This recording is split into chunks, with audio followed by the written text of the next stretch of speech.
Testing, testing. Can you hear your beautiful voice? Testing, testing. Testing, testing. Can you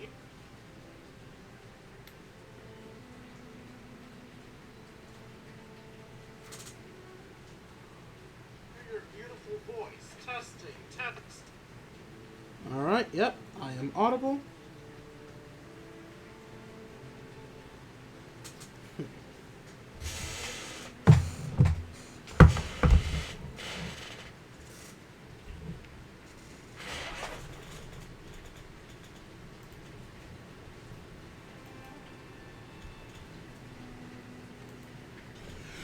What's up, Twitch? It's your Lord and Savior King D353. I have an episode of Let's Play Voice of Cards, The Beast of Burden. The last time I played this because I felt burnt out and wanted to play something I like. I have no excuse this time, I just wanted to play this game. I'm not burnt out, I just want to play more cards. This game is fun, its story interests me, I want more.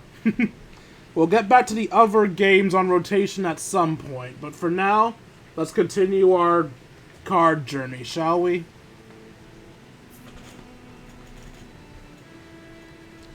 Let's see. My manual save is farther in, so we'll go for my manual save.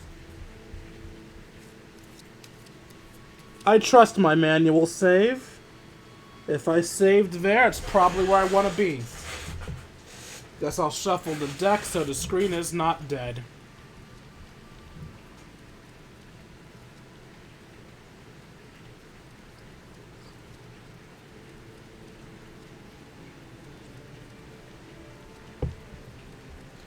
If memory serves, it's been a hot minute since we last played Voice of Cards due to my vacation.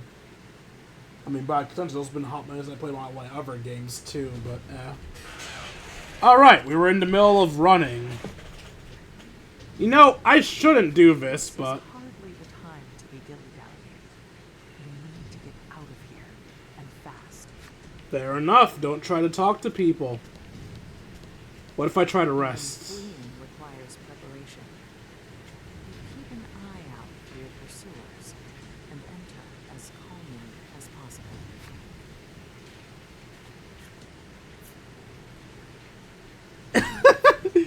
If this doesn't end some type of game over, I swear to God.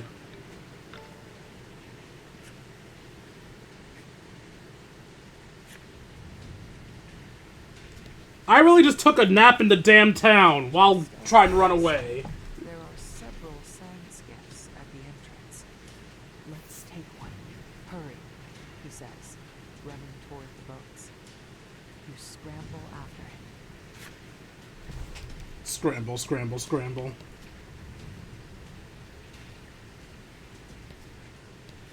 Before you can board the boat, you stumble. Oh noes.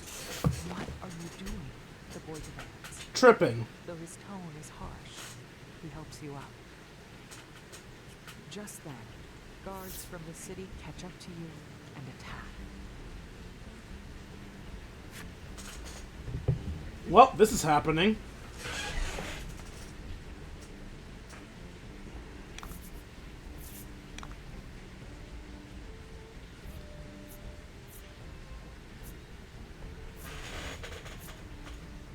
Oh, only 4 defense? I could beat your asses easily.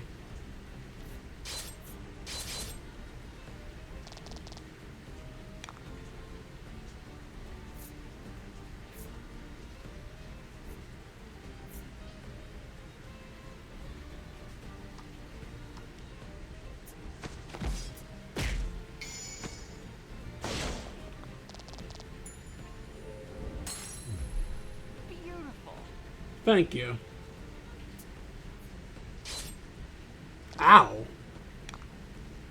That was actually pretty decent damage.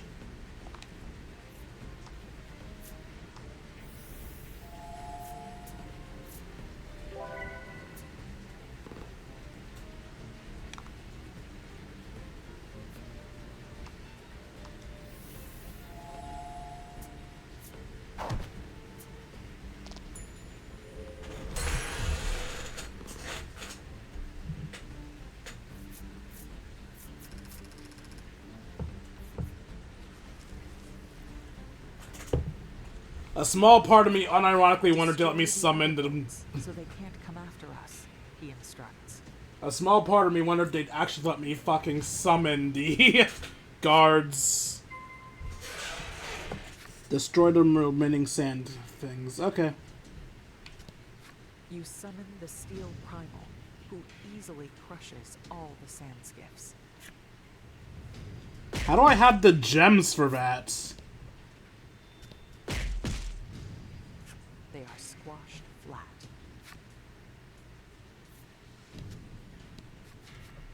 This is the only vessel that can still move. Let's go. You and the boy board the boat. Then out of town. See ya, suckers. According to the boy, these boats can traverse quicksand, which is impossible on foot. Meaning, if you can get across some, your pursuers won't be able to follow. There's a large swath of it to the east.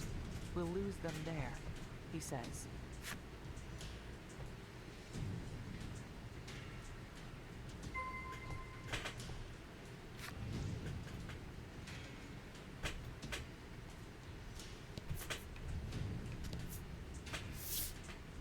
You plunge the sand skiff over the quicksand, then cautiously look around.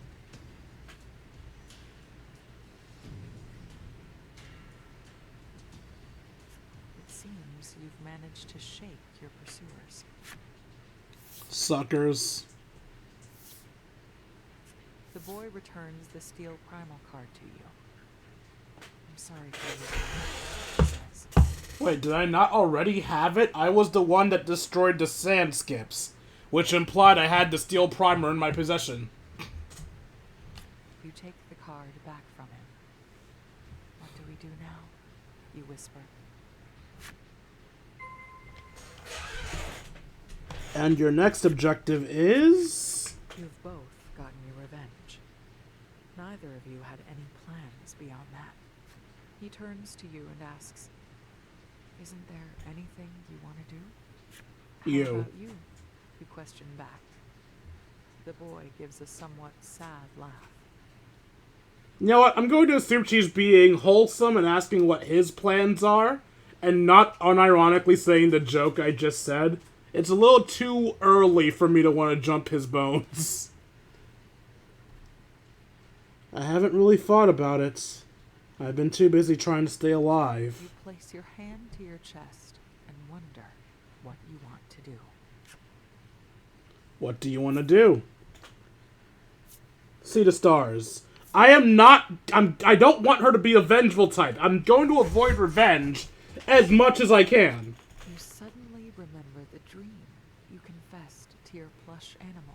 Plus, our revenge is already done. We killed the guys. There's no revenge to be had. I want to see the stars, you say.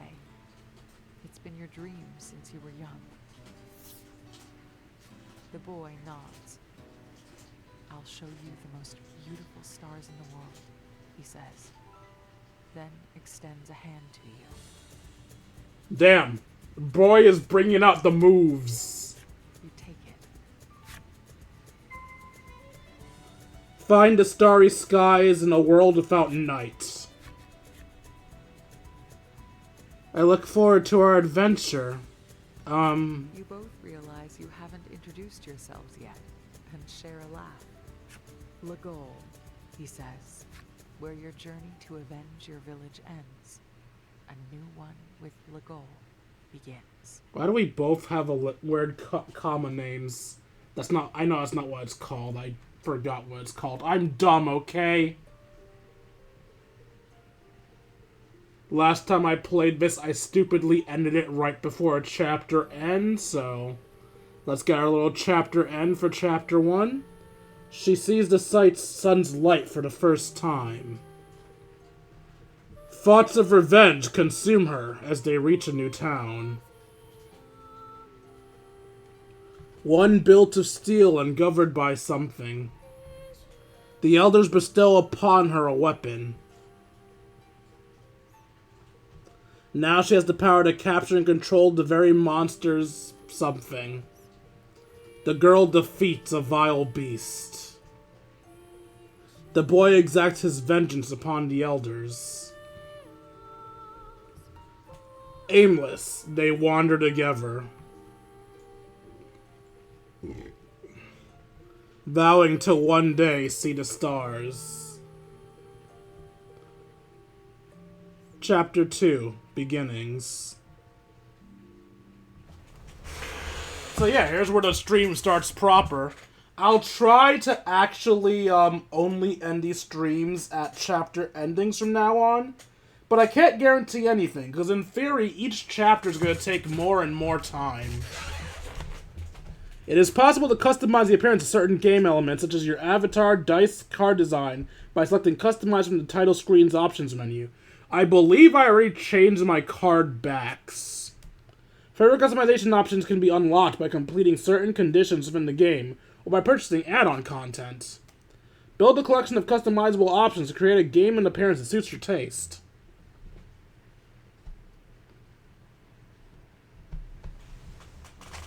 Several days after you escape Steelborough,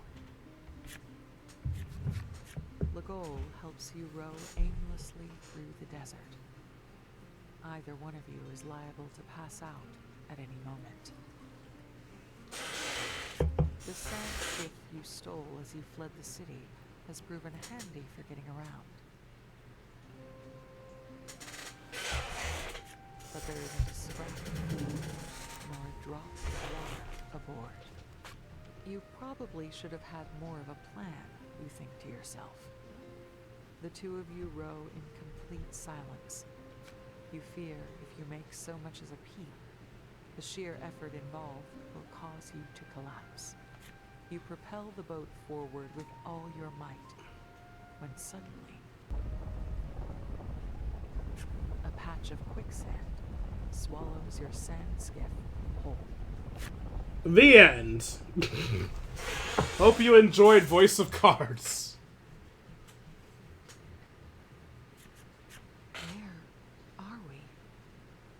You look around, trying to figure out where the quicksand has spit you out. At the very least, your tight grip on the boat has prevented you from getting separated from Legol. But in a desert this vast and empty, there's no telling how far the quicksand might have taken you.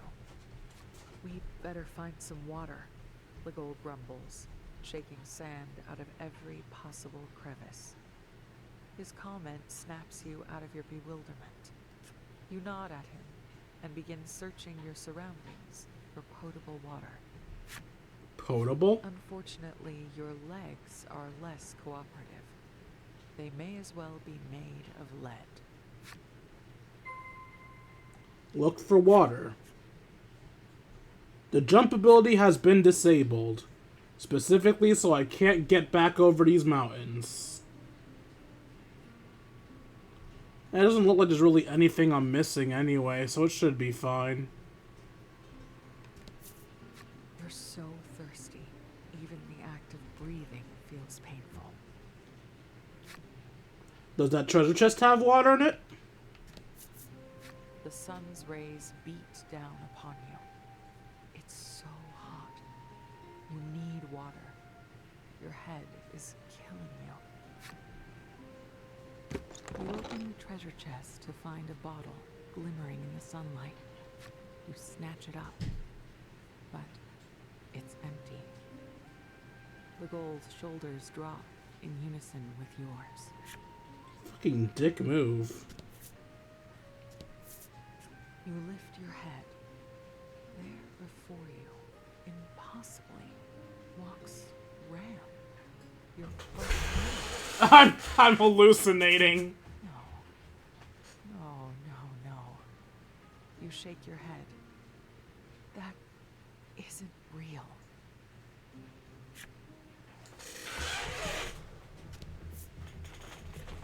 There, Legol croaks. Your eyes follow his outstretched finger and land upon an oasis. Adrenaline takes hold. You both run toward the oasis and watch as it dissipates. God damn it. Alas, it was a mirage. Stranger, please don't be a mirage. As consciousness threatens to forsake you, you catch sight of a young man. You've come at a very good time, he chirps. How will you respond? Okay, there we go. I have the peak thing now.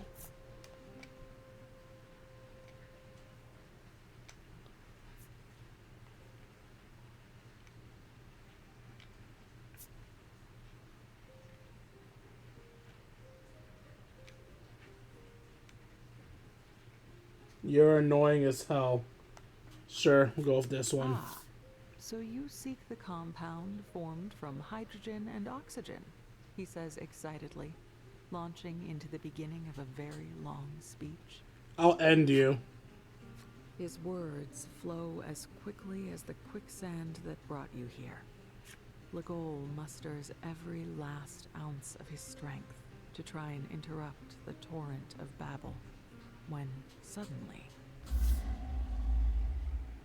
a monster's cry issues from behind the youth. Ah, so we have to fight while dying first. You see, I was about to be attacked by foul beasts, the youth says, beaming.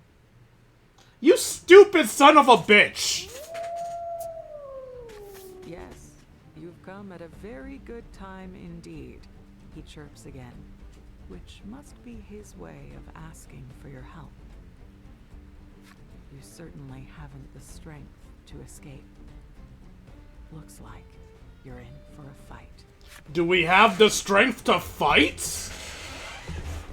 I'm almost afraid they're gonna give me some type of horrible condition for this fight. Nope, no condition, just a straight up fight. Okay, never mind, we're fine. Perish.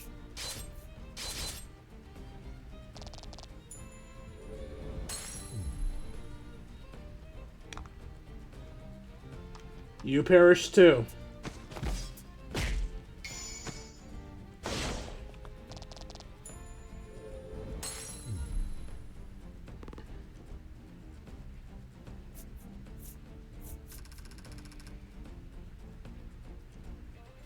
Somehow you got through the fight before you shriveled to dust.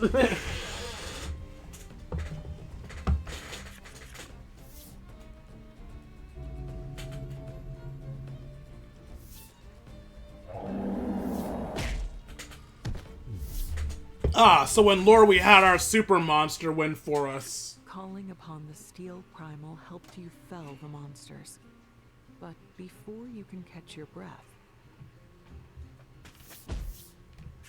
What the fuck, my dude? That, the youth says, rushing up behind you from his vantage point for the battle.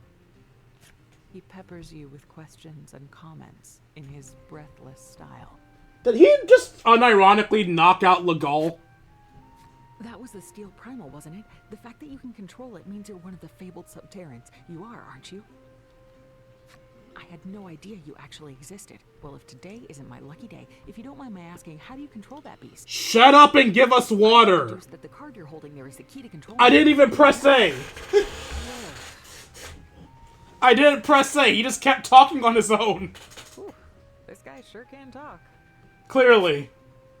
He pays your pained expression no mind as he carries on, finally realizing that he has yet to introduce himself. The young man's name is Polka, and he's on a long, winding journey in pursuit of monsters to study. Polka, if you don't give us water, we're drinking your blood. As if you hadn't heard enough, he asks if you'd like to hear an explanation about the primals. No!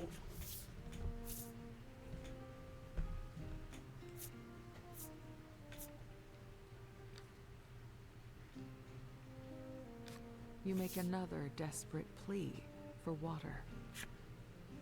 Polka, however, hasn't even done you the courtesy of waiting for an answer. He's already chattering away about the primals. I don't like you, and if I get the chance to kill you, I will. Expeditiously. There are 3 kinds, he tells you at breakneck speed. In addition to the steel primal, there exists a fire primal and a frost primal. Those are some very odd elements, but okay. And all are powerful enough to cause changes in their natural environment because of reasons.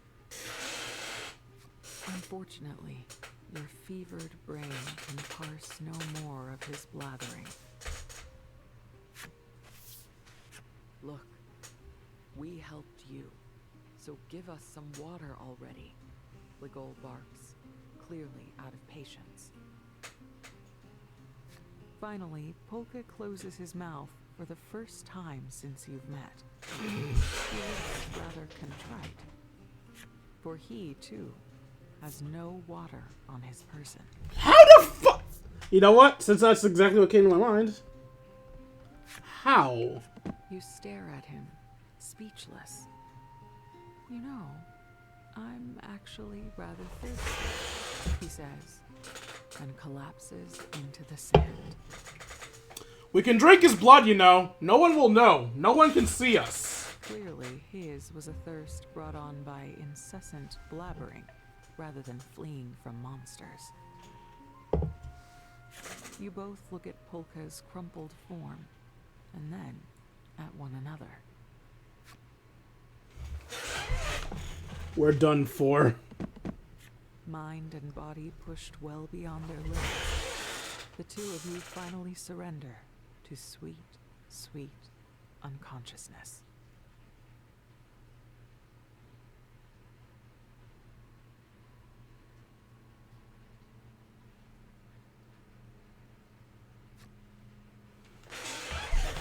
Four hours later. So this is the second time we should have died today. You awaken to find yourself lying down inside a tent. Startled, you leap to your feet.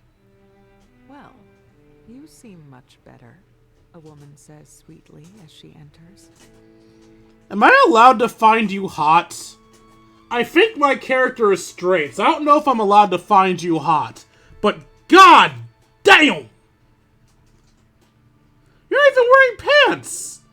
I'm all for fan service, but woman, why? She says she found the 3 of you collapsed in the desert and nursed you back to health. Actually, wait, is that bicep muscle? That's bicep muscle. She's some type of barbarian, that's why she's not wearing pants.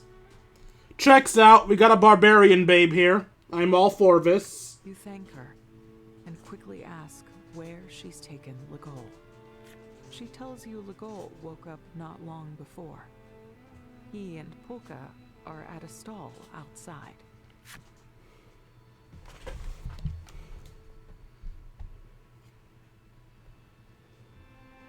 You exit the tent to find several more lined up before you. It looks like you've been picked up by a caravan. How kind of them. Head for Legol. You may now move using the jump ability. Jump, jump, the house is jumping. Sturdy tent stands before you. It's suitable shelter in even the harshest environments.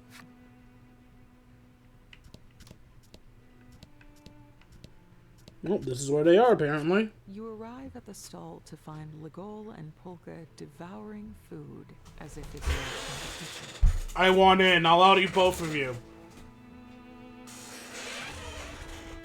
Nom nom. I feel reborn. Oh, are you gonna eat that Legol? Because I sure will. Please. At least spare me your blather at mealtime. You heave a sigh of relief upon seeing them alive and well.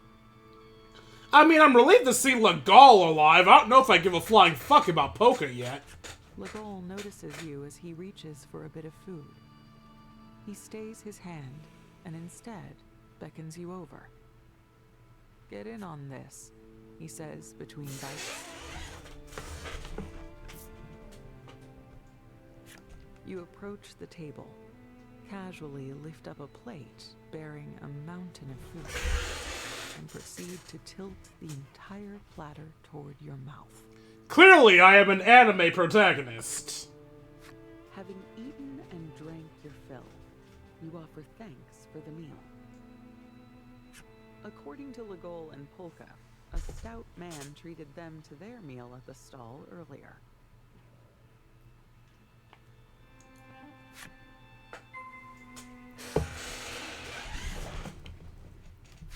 Give your thanks to the stout man. I want to talk to others first. Alright, all the tents will give the same dialogue.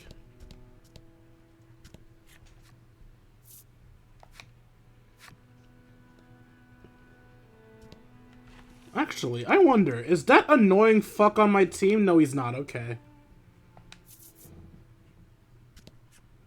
You all look quite well. Oh, it's Barbarian Babe. Her wide smile narrowing her eyes. You swear you see Legol briefly shiver in fear for some reason. Oh, I assure you, it's not fucking fear. Like, goddamn woman. You about to make me act the fuck up. Oh. You find the man hurrying about busily and thank him for the meal. Ah, you're all awake, he says with a satisfied nod. He introduces himself as the circus's ringmaster and explains that they're on a tour of the desert. A tour of the desert? What? As someone fascinated by the circus, you'd always wanted to talk with a ringmaster. It's your lucky day. Before you speak so much as a syllable, the caravan is beset by monsters. You all draw your weapons and prepare for a fight. We all? Is Polka gonna join the team? No, yeah, he is! Charges into battle unannounced. I too shall fight, he proclaims. Oh, that's how Polka's spelled? You can fight, to which Polka replies that it comes with the territory when one studies monsters. You're in for a world of hurt if you underestimate science, because science makes medicine, and you shouldn't underestimate that, Polka rambles, drawing his weapon.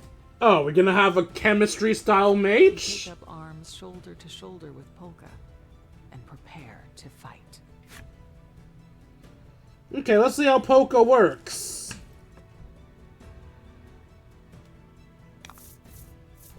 Battle time. He has less attack than us, but more defense.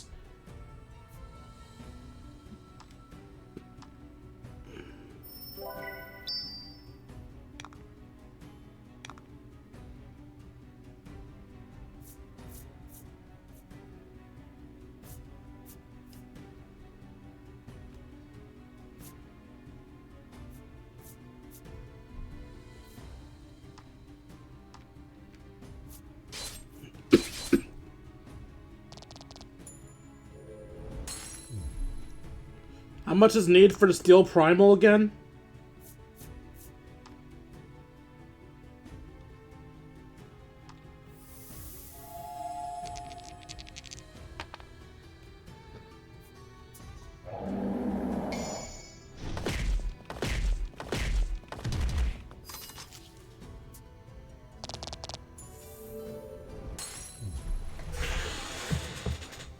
That felt good.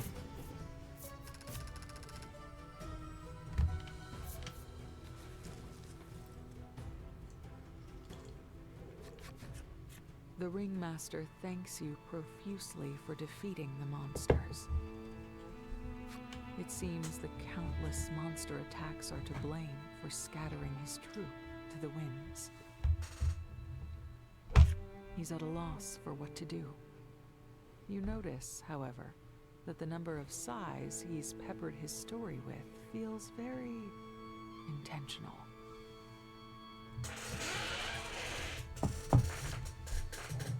He looks your way. Two? Bashfully.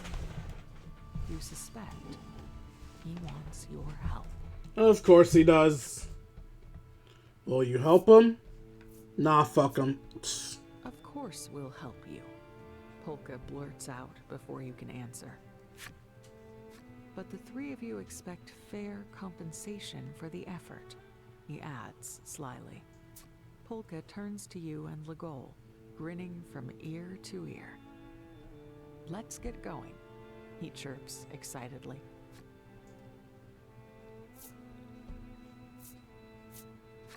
Did you hear him correctly?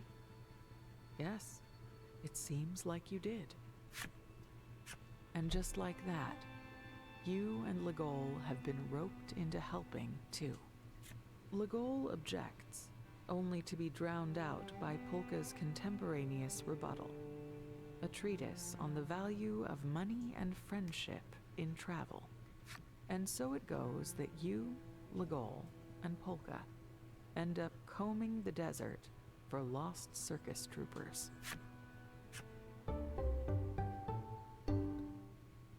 This feels like the most saddest join ever. Find the stray circus members in the desert. Can we leave Polka in the desert?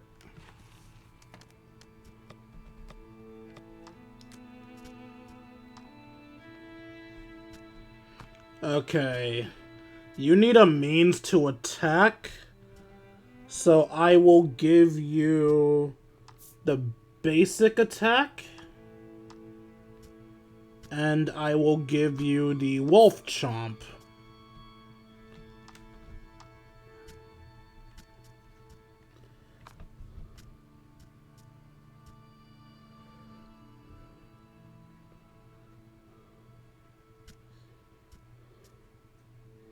So yeah, I can debuff, heal, and buff people, and you two have means of attack.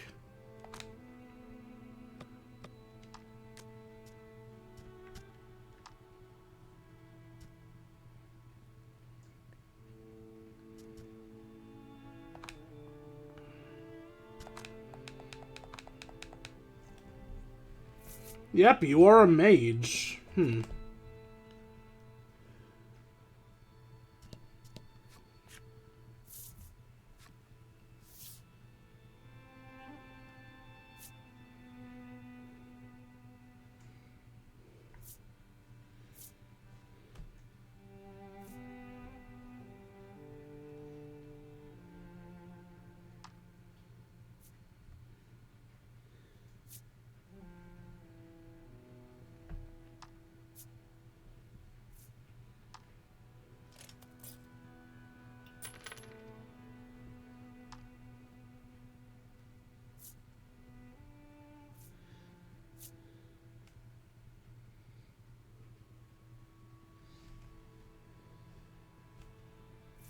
I'll lose defense, but I'll gain speed. Lose 1 defense, gain 2 speed.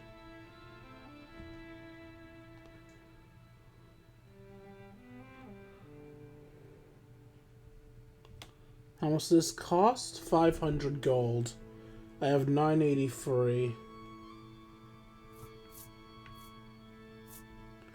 Defense, basic elements. Okay.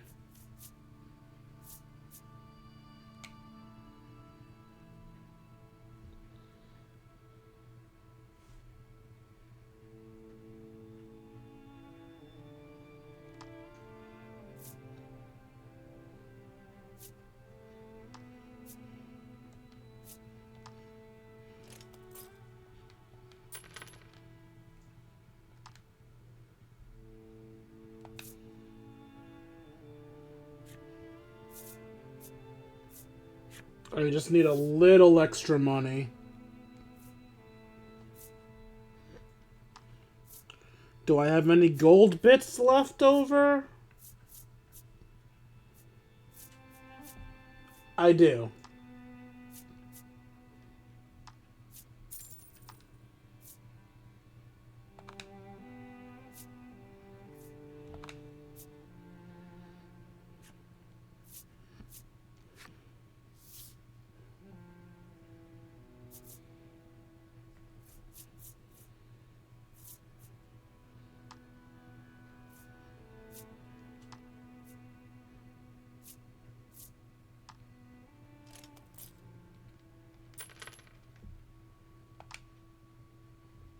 Okay.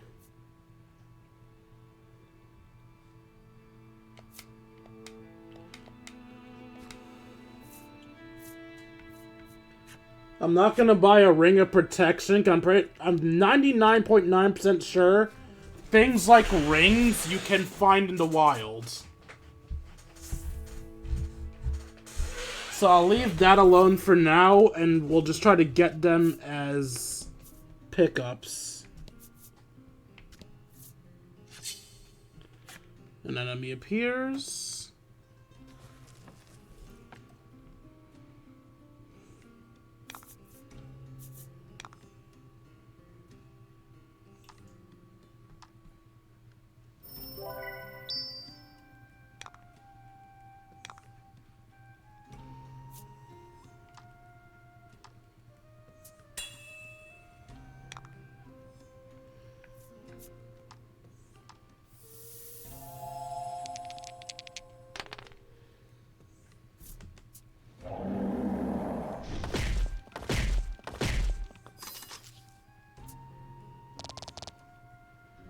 I didn't pay enough attention to what it does. It specifically does dice damage. Not 1 plus dice. Dice.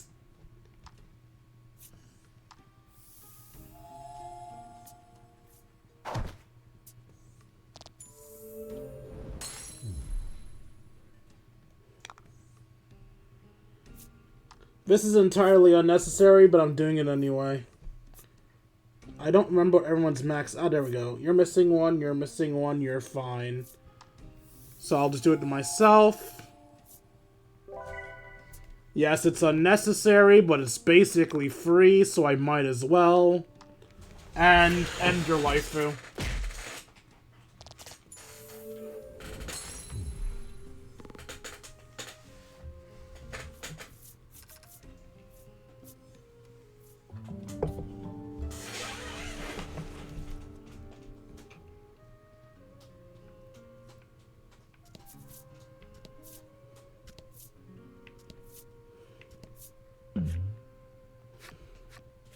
A bizarre rock appeared.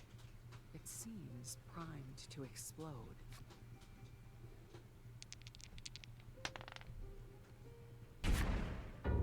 The bizarre rock transformed into a fear rock. The only way out of this fight is through it. Fear rocks tend to be very powerful in the last games, if this is mildly concerning. I do not know how we're going to do against this. 8 defense, 12 attack. It could be worse, I guess.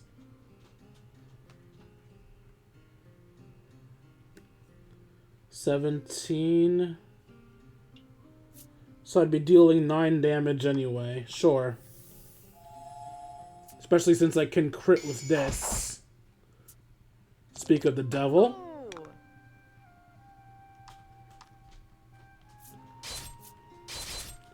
Yeah, you actually weren't nearly as scary as I thought you would be. Can a fear rock be summoned?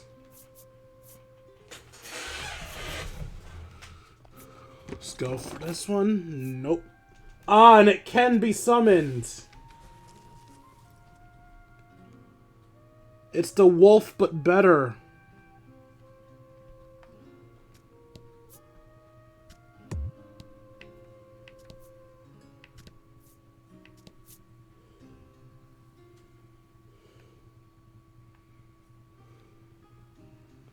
Oh wait, am I in the... I can go back to the town now.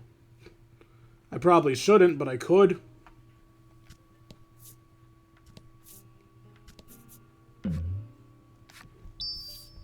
Something catches the light in the sand. You pull it loose, revealing a somewhat tarnished bangle. That might be the bangle capable of freeing the Sand Prowler Czar, Polka blurts out. The what?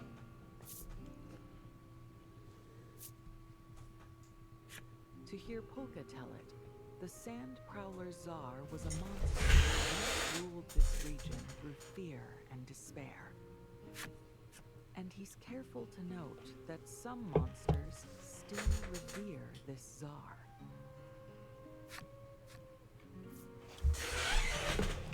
What do you mean, free it? Well, legend has it that the Sand Prowler Tsar is sealed in the sand. Polka explains. If Polka's telling the truth, then you're holding something pretty dangerous.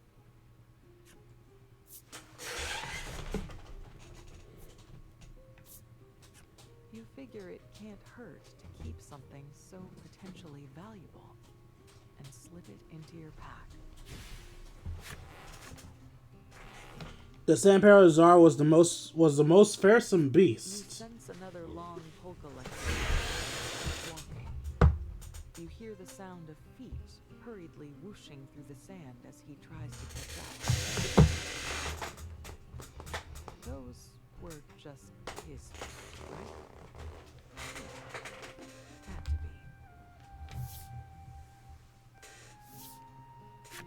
Oh? Some blue thing is following us. Interesting. A monster appears before you. It shuffles steadily toward you, its bloodshot eyes fixed on yours. I thought that was a woman. It is not a woman. Break. The Seal. monster mutters under its breath as it closes in and lunges at you. Okay, I've triggered some type of optional boss fight. What do we got here? Get him! 15 damage. I actually do kind of want you to be weaker. So I'm going to, we're gonna buy time to use the Tsar because it decreases attack. And I very much want that right now. Next turn, I'm gonna poison you.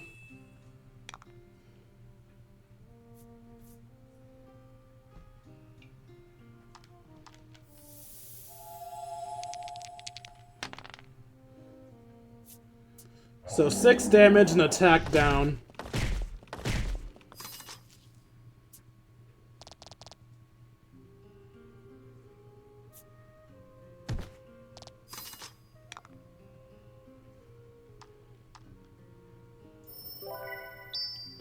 I don't remember if attack down counts as a status condition or not.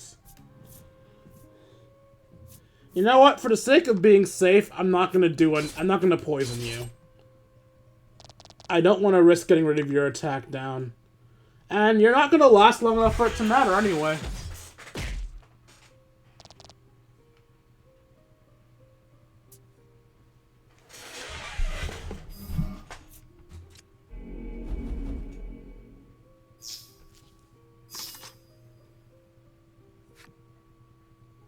Cards related perilous cannot move until the ailment is cured or wears off.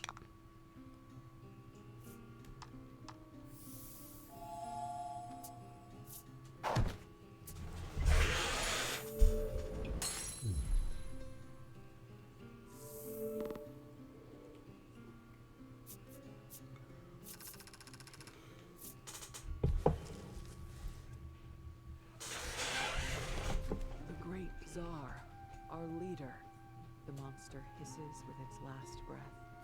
You remove the tarnished bangle from your pack. From everything you've heard, the Tsar is a frighteningly powerful monster. Were it to be revived, we have to kill it, you say bluntly.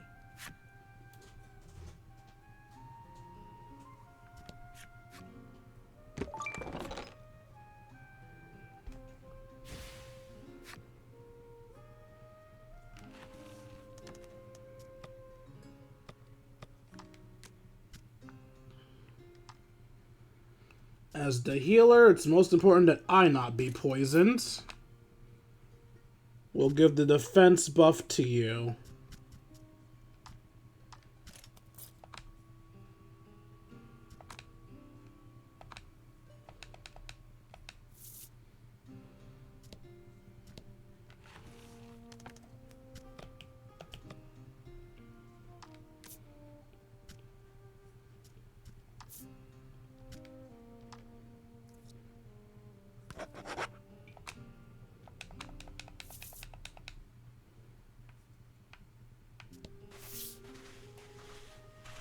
You happen upon a tent pitched in front of some ruins.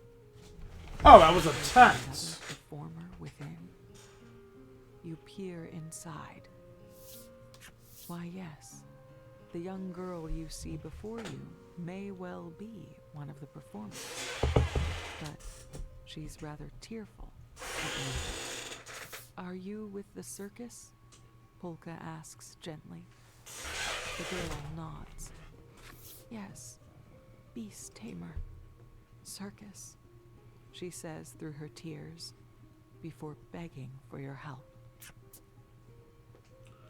Partner, big monster, swallowed, went that way. Wading through the fragmented words, you gather that a monster swallowed her performing partner and ran off. She goes on to lament that this is all her fault, as sobs rack her body anew. We have to help her, Polka says softly. He declares that he cannot abide turning away from someone who's been separated from someone they care for. You're inclined to agree with him. So long as there are lives to be saved, you'll fight to save them.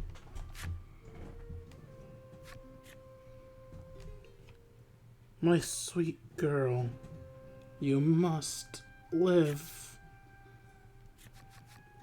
Are you okay? Legol asks carefully, sensing that you're in pain. You nod and begin walking toward the ruins. Find the Beast Tamer's companion in the sand ruins. Sure. I think I was gonna go there to fight the extra boss anyway, so...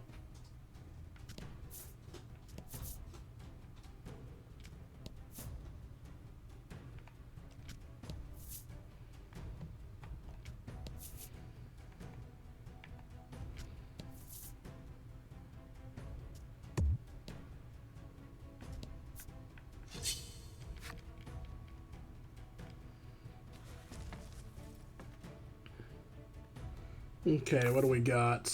Get him. A being of light?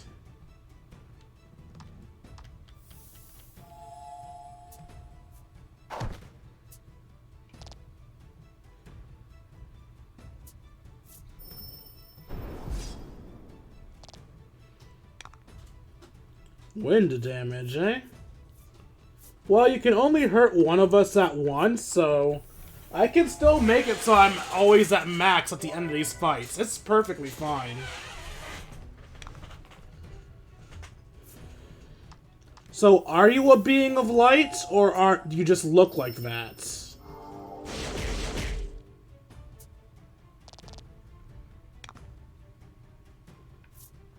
You don't seem to resist anything, so...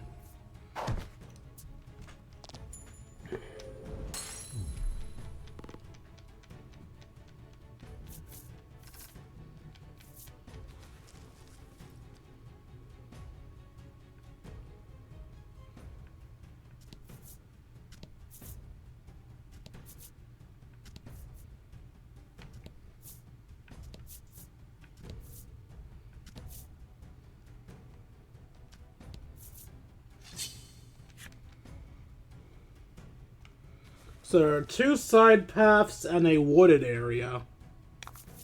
Only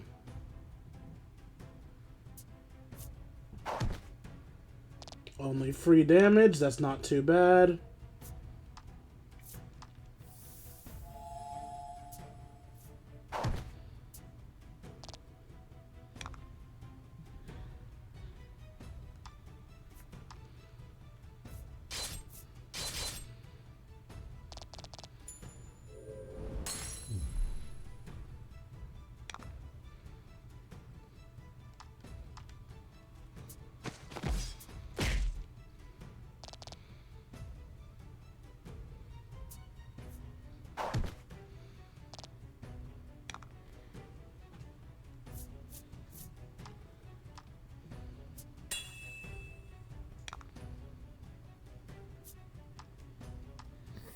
I took the most damage, so I'll top myself up.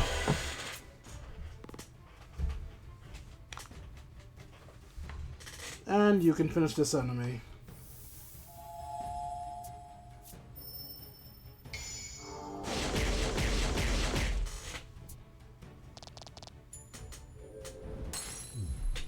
I expected nothing less.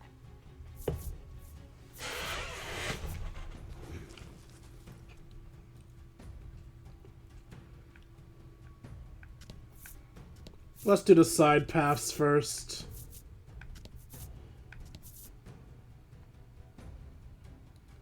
Nothing on that side path.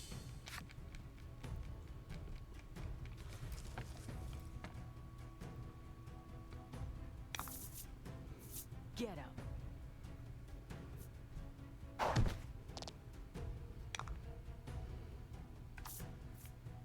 Don't do that.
Okay. By the way, I never checked. Does the nerd have any abilities that he had? Because we got abilities we leveled up, and he's presumably on par with us, right? No, he's not. Okay. Well, he is on par with us, just doesn't have any abilities.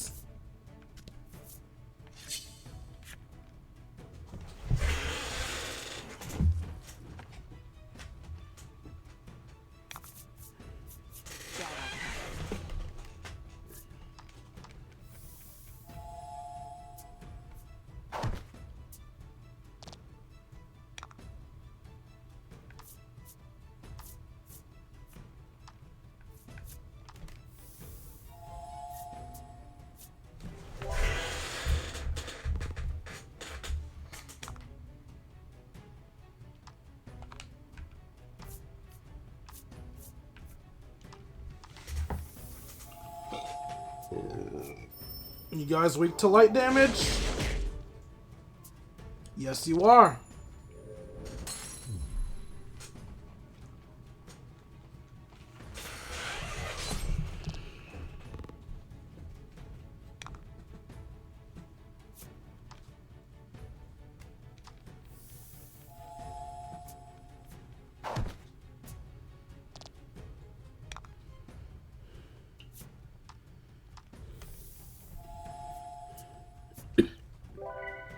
And with that, my entire team is topped up.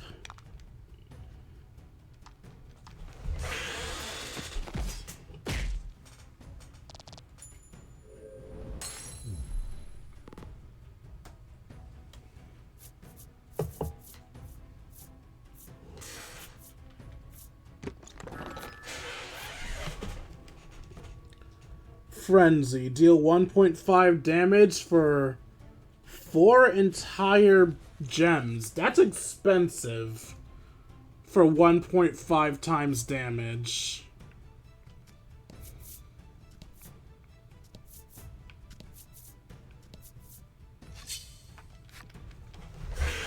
So we have a path up ahead.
Oh wait, no. Wolf does exactly the right amount of damage.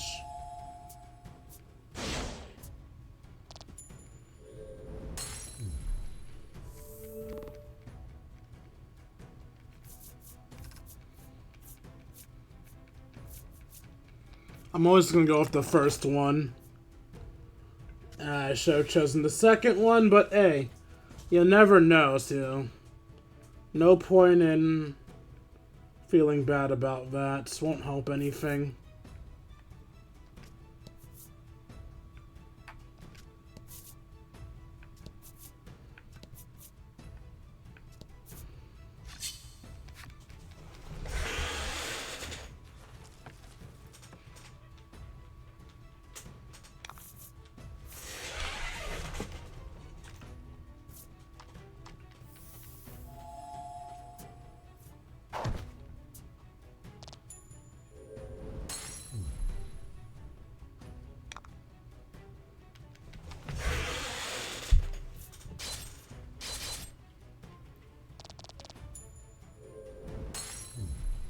I expected nothing less.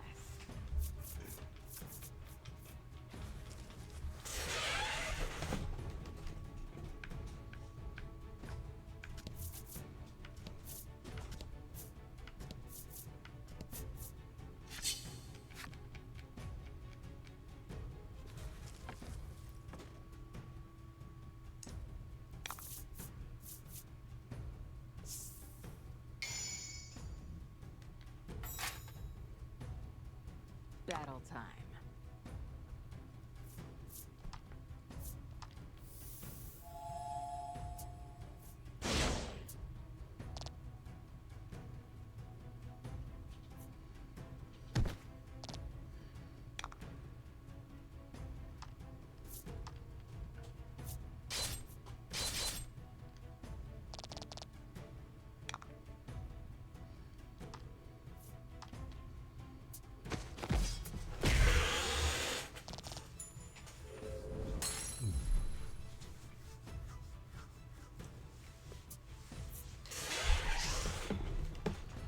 You suck.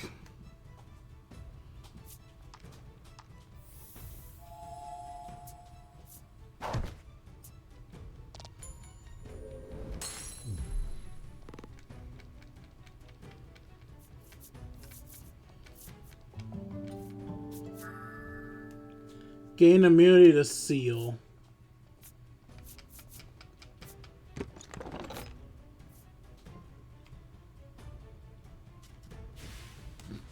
Still haven't gotten her wind attacks.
So it should do 15.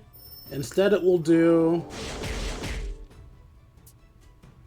19.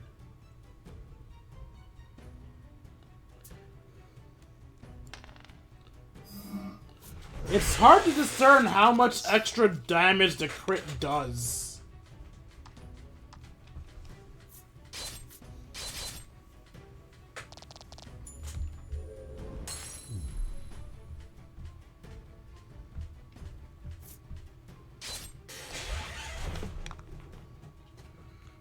I'll heal that back.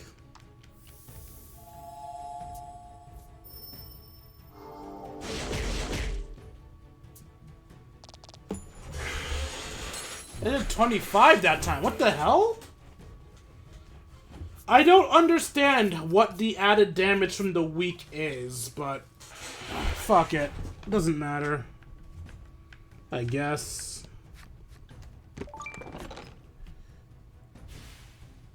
Protects against dark.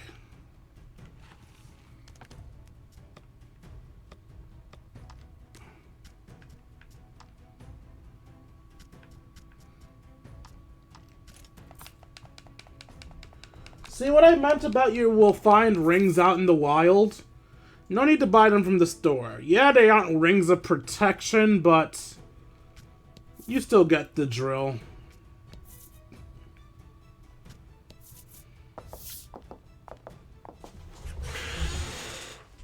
Polka says suddenly. He begins tapping on the wall in several places, listening intently as he does so. There's nothing behind this wall, he says, pointing at one section of it. Not one to wait for permission. The goal strikes the section of wall with all his might.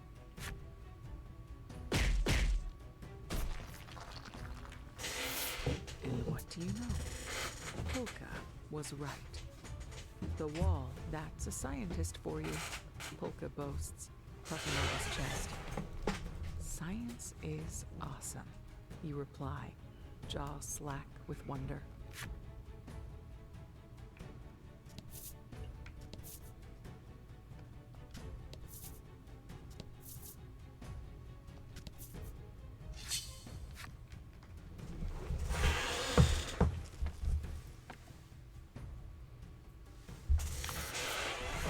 Battle time.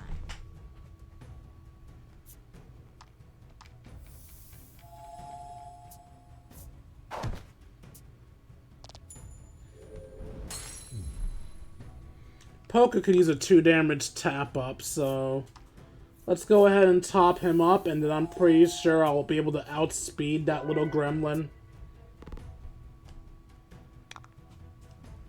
Yep, I outspeed him, and now he can perish.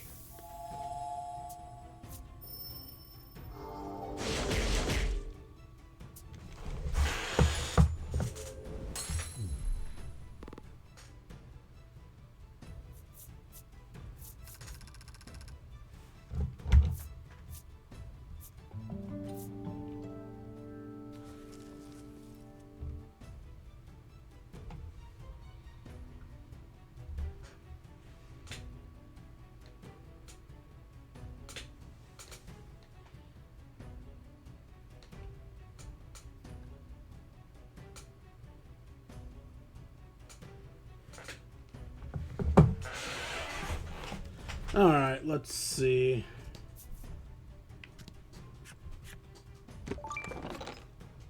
Ooh, a bunch of gold.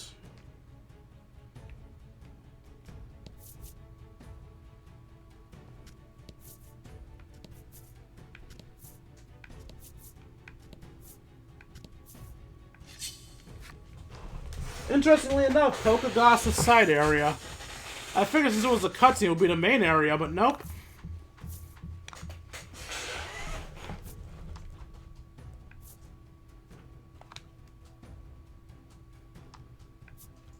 Yeah, let's just do it away with you right now.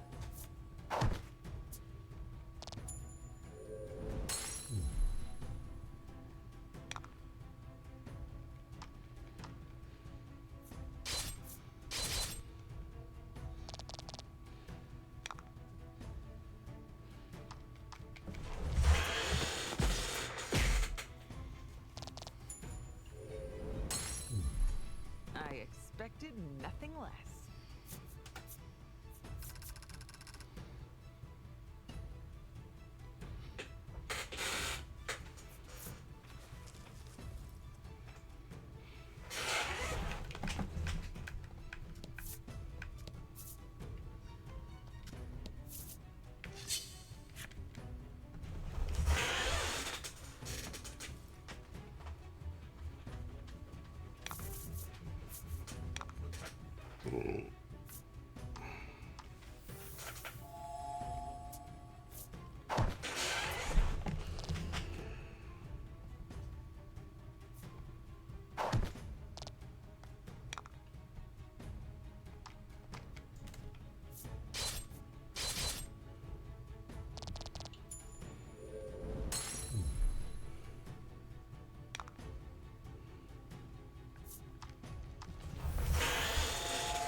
I briefly forgot healing can crit.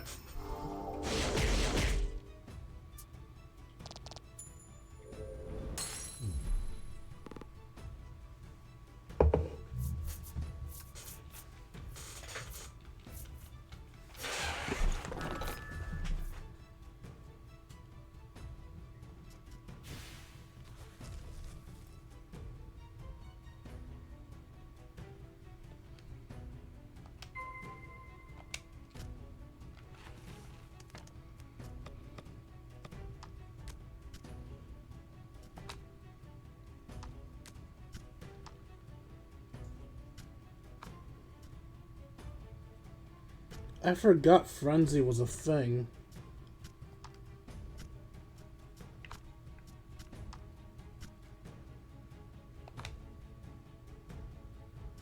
Alright, he now has self-healing.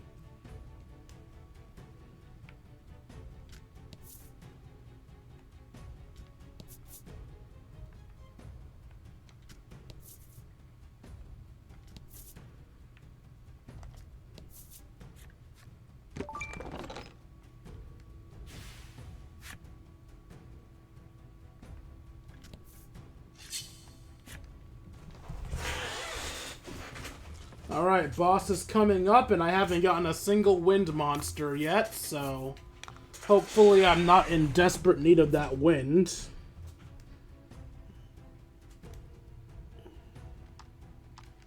Yeah, this should do more of a 9.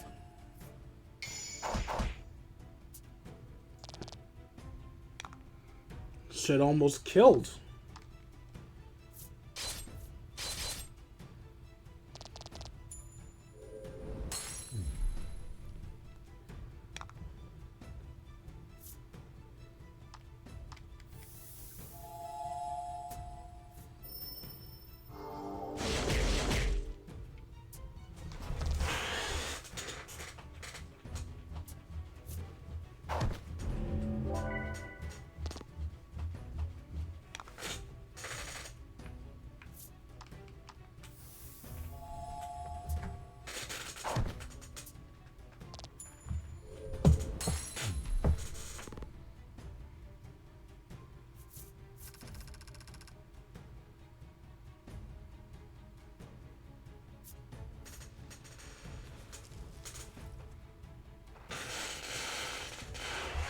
Okay.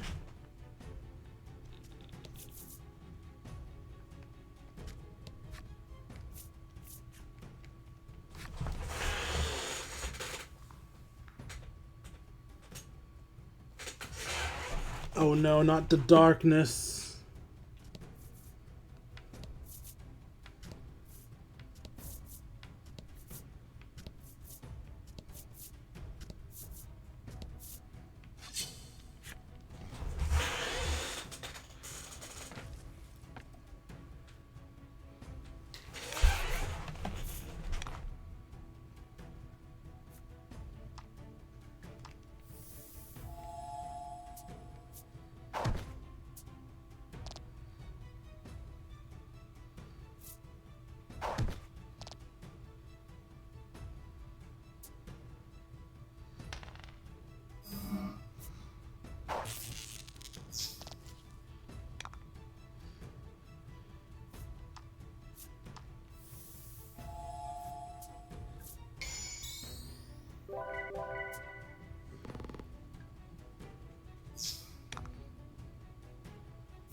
still no electric stinger. Damn.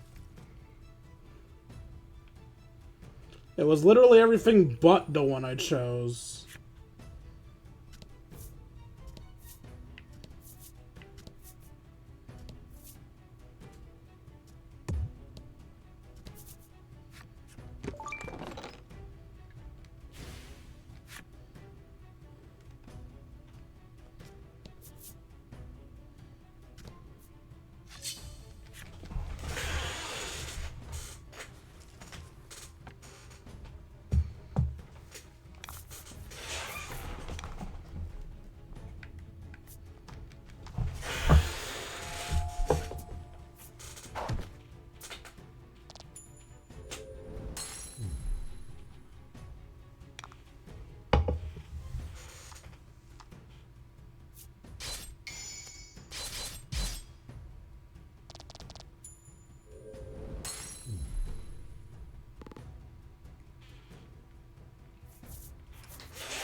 Okay.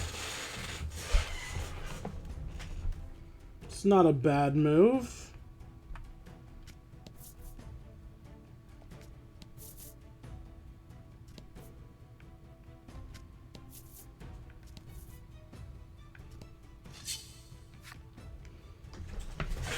I looped around.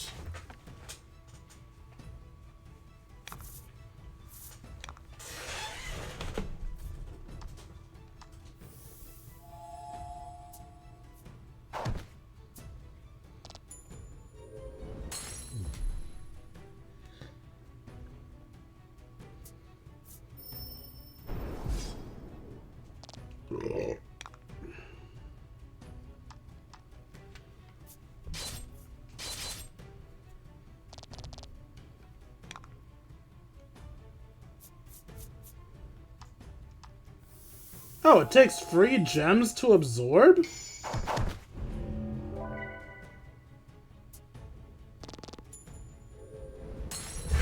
That doesn't feel worth it, but alright.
You know, I've been slacking on the stories. Let's do some now so I don't forget them.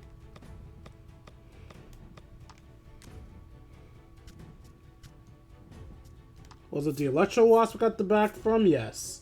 They call me a hero, but I still fear those free sounds. Peals and thunder. Fluttering innocent wings and tiny tongues licking at their jaws and mandibles. After paralyzing that prey with lightning, that awful anticipatory licking begins, which reminds me of the fourth sound I fear, that of my flesh being rent from my body and devoured. Oof.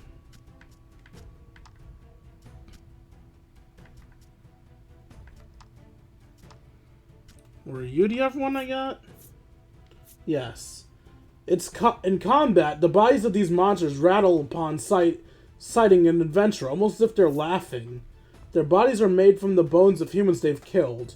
One can sometimes make out the moans of the dead among the threatening rattle.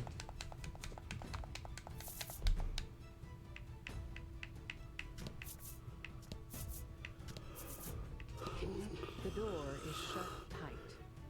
It has a key, which suggests the existence of a key.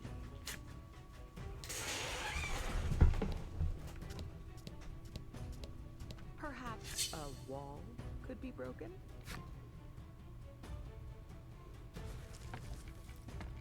I can see the wall that needs to be broken.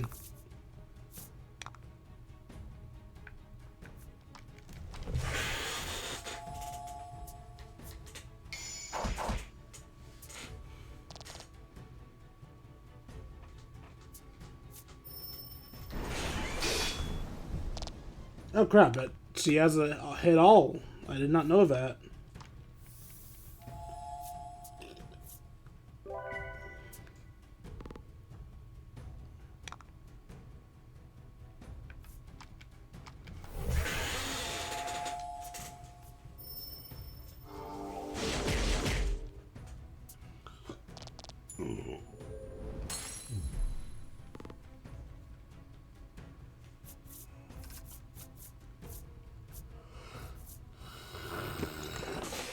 Ah, damn it. Is she always in the center? I swear, the one time I go to the center, she's gonna be in the front. Dryad.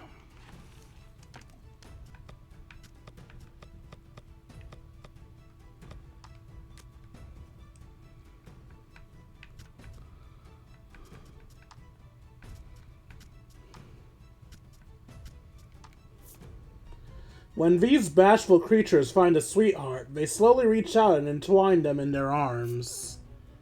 They then absorb their life bit by bit until the object of their affection stirs no longer. Shit. I've heard of love hurting, but that's a bit ridiculous.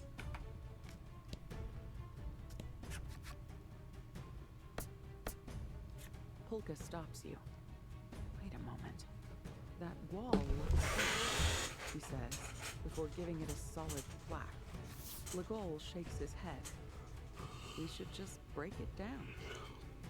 He hits it with all his might. And with that, the wall crumbles, revealing to your surprise a hidden passage.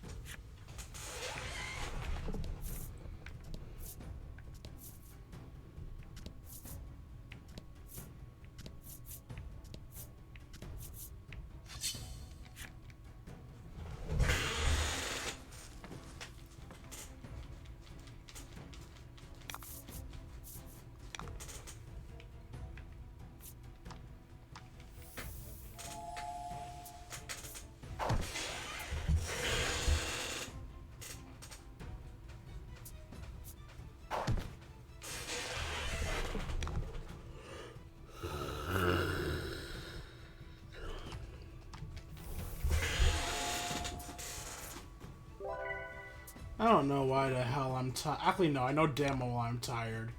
I didn't nap, so I get to be exhausted.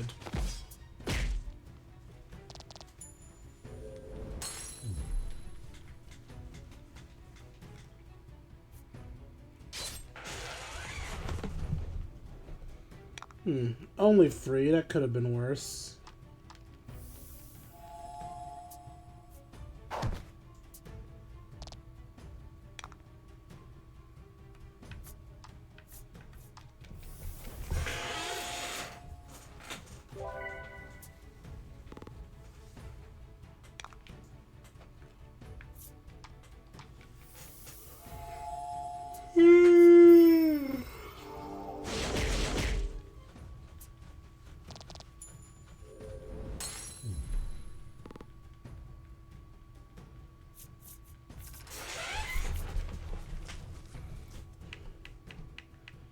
Alright, treasure chest, what you got for me?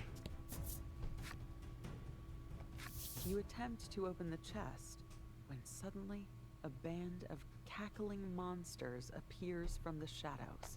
It looks like they were using this chest as bait. They wasted no time in surrounding you and attacking. Clever.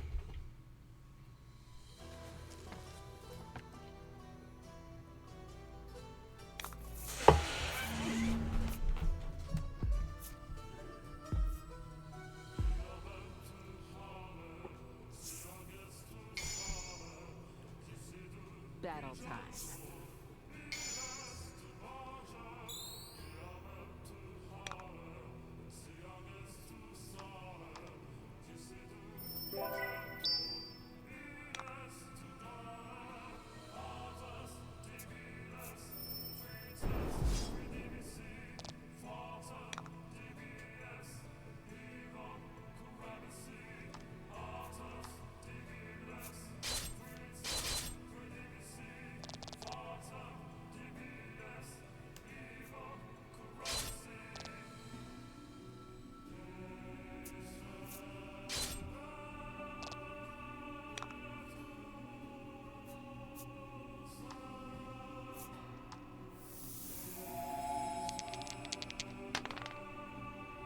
Ooh, good damage.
I was right. The one time I would have gone away, I would have missed it. I'm glad that I did stick to my first one all the time.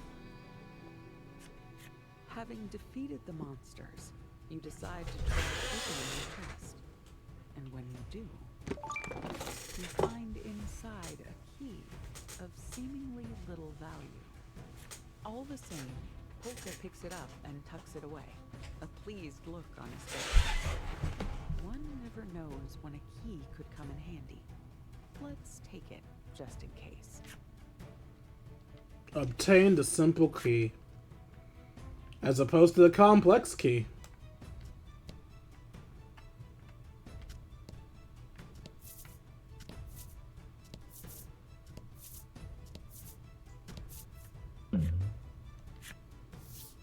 You come across a weathered stone monument. The letters S-A-A-R are written on it. And there's a hollow where something clearly used to rest. The area around the stone monument is littered with what appear to be monster bones. The whole thing feels ominous beyond words. but you dig around in your pack for something that might fit the monument's hollow.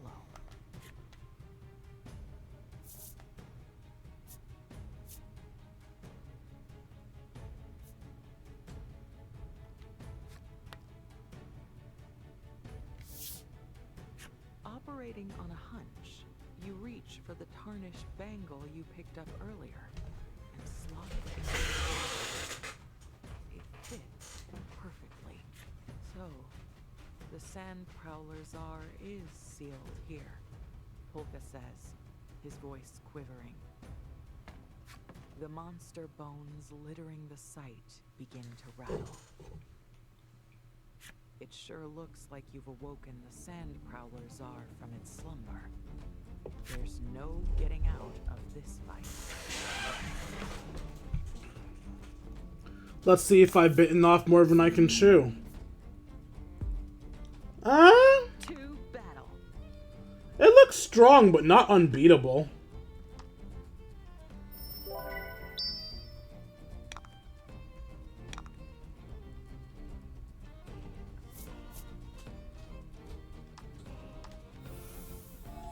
I imagine it'll only be able to attack one of us for a lot of damage, so... I can just heal whenever her turn comes around, it's fine.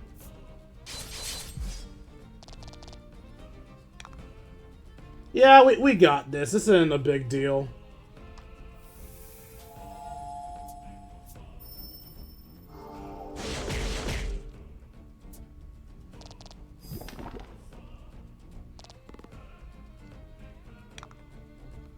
And he heals at the end of each turn. We can finish him this turn.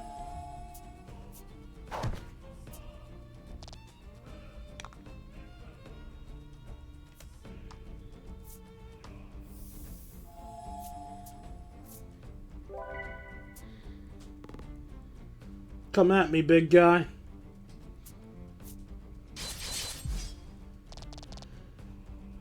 No, I meant that metaphorically. You weren't actually supposed to come after me specifically.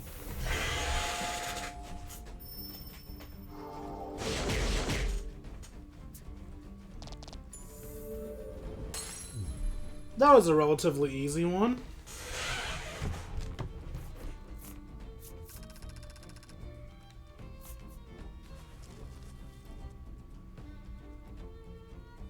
The Sand Prowler Czar is but a pile of bones once more, its body thoroughly destroyed.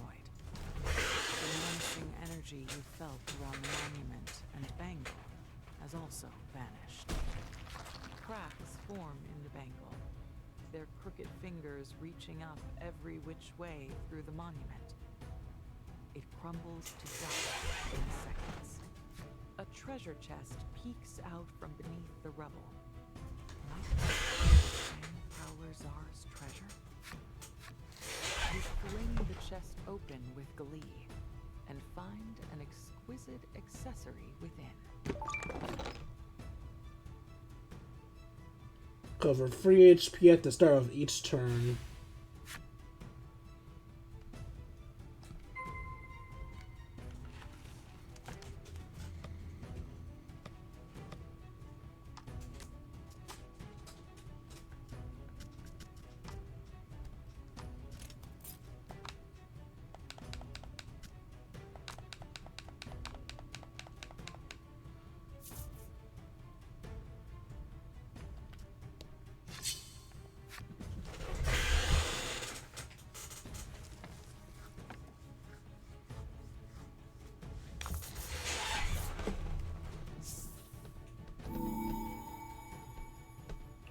Oh, nice. To battle.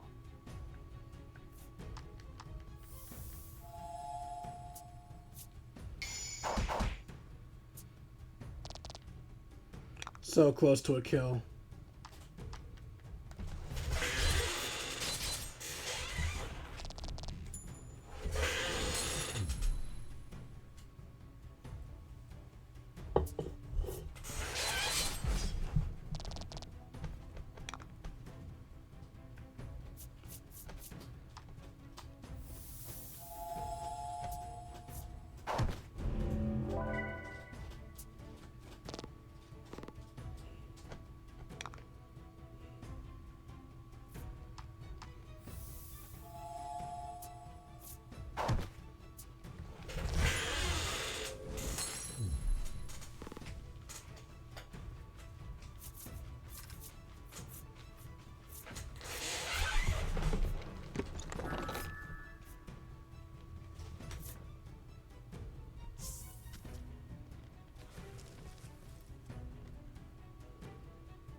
Normally, the attack one is the best one to get, but when you already have the attack one really does become a fucking dud.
A masterful victory!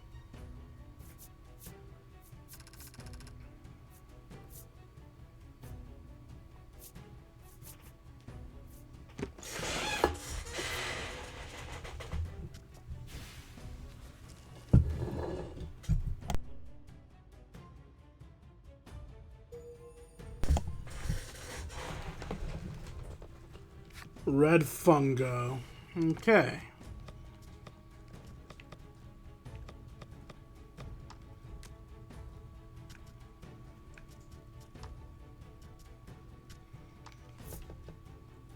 My research leads me to believe the flip-flip sound of these creatures opening and closing their caps are a form of communication. I figured it out! The sounds are ceremonial atonement for killing their prey. Something's making a racket behind me. Yeah, I don't think it's atonement, friends.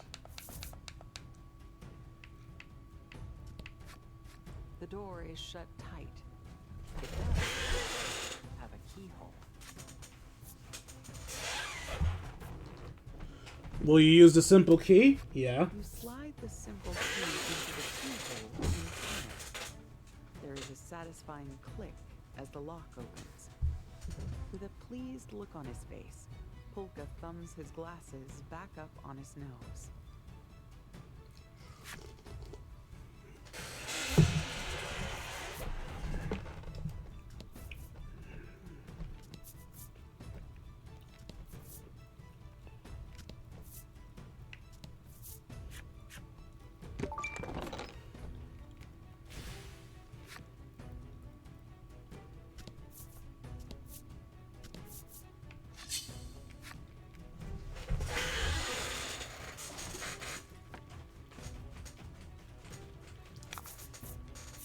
Battle time.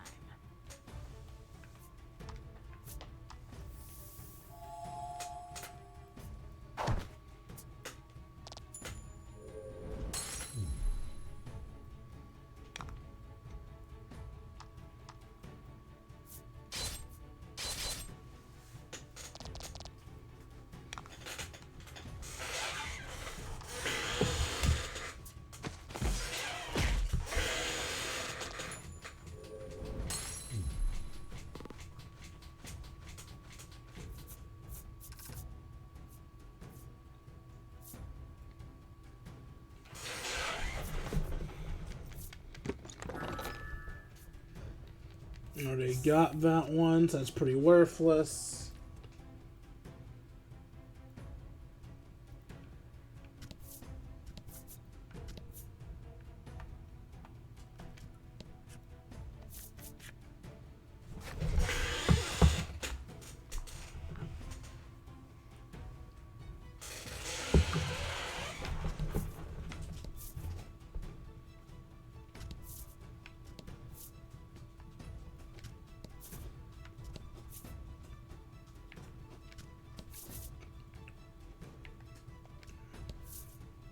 You swear you see something move in the darkness.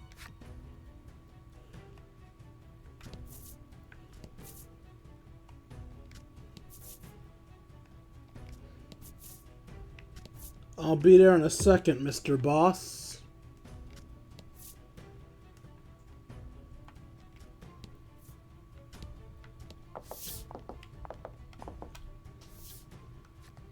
Only to find it's a monster. Did that back thing. Oh, I can go back. The three of you carefully step towards whatever it is.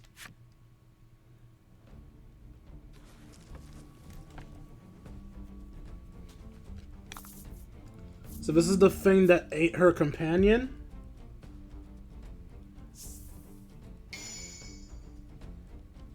Battle time.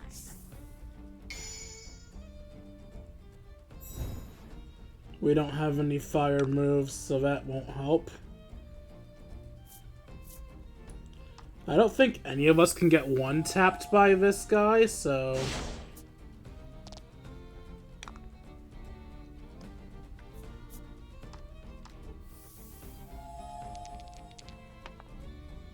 Well, fuck.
You have lost your attack privileges.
Alright, everyone's at tip-top shape again.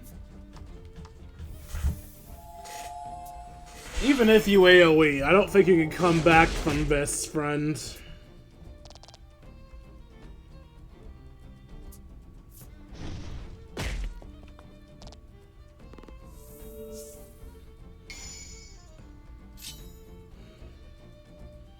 Yep, this is the end of your rope.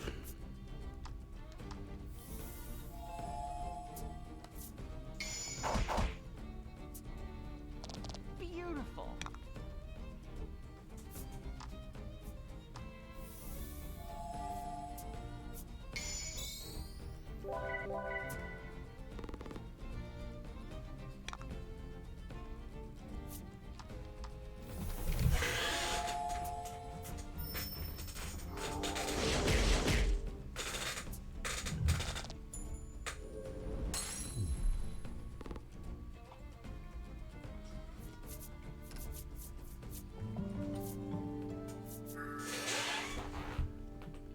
Decrease dark damage. Okay. Something squirms in the worm's midsection. She did say the monster swallowed her partner, Polka whispers. Not wanting to injure the very much alive entity inside, you carefully begin slicing into the worm's stomach. When a rat pops out. You've ventured into the deepest part of the ruins, but there's no sign of the large monster or the girl's partner. What if the rat is her partner? You tilt your head in confusion, and the rodent scampers off out of sight. With no further leads to go on, you decide to return to the young girl for now and tell her what you found. Choose get me out now if you're in.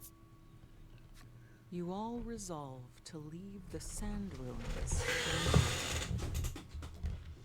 I believe there is one monster I haven't gotten to move from there yet, but I'm not going to grind it onto camera. I'll do it offline, on my own time. Tamer leaping up and down. The rat you freed earlier gathered up in her arms. Hank, partner safe, happy. She squeals through tears of joy rather than sadness. Oh, isn't that lovely? Polka says, smiling. You've got slightly more complicated feelings about it. She's hugging a Who monster. announces that she's off to rejoin the rest of the main troop and trots off with her companion in tow.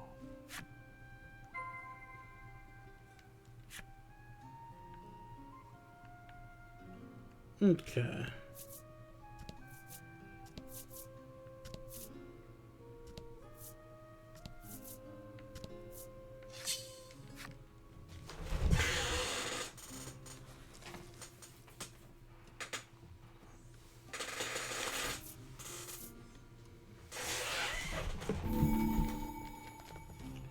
I mean, I don't really think I need either of these guys, but okay.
Get it.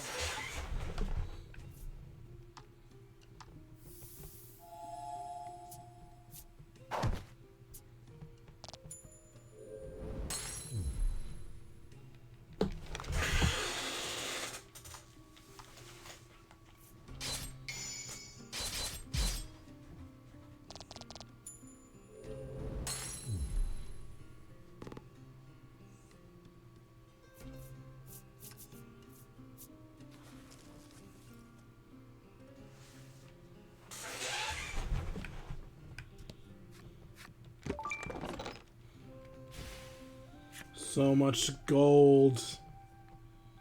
Okay.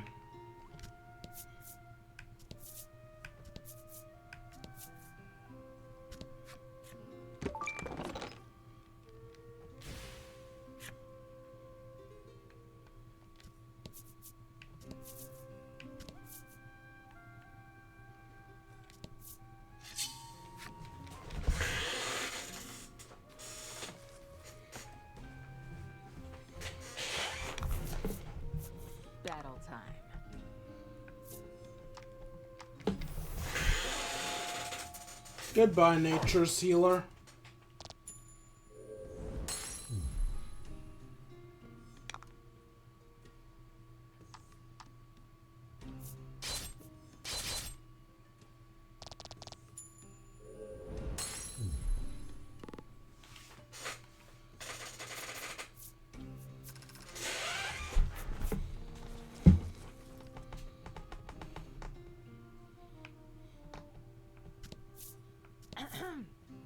Sorry, throat's a bit dry.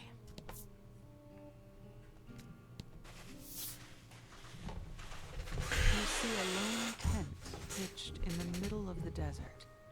You approach it and peer inside, but nobody's home. Surely a circus performer must be around here somewhere.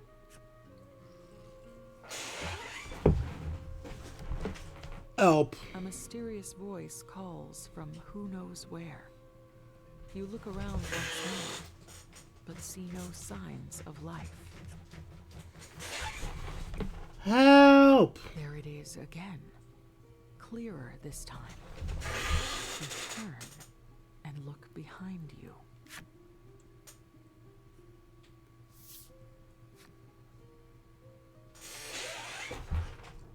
There's a severed head in the sand. Or at least, it looks severed.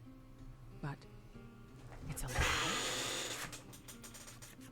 The head frantically beseeches you for aid. Apparently it hid in the sand during a monster attack and could not free itself afterward.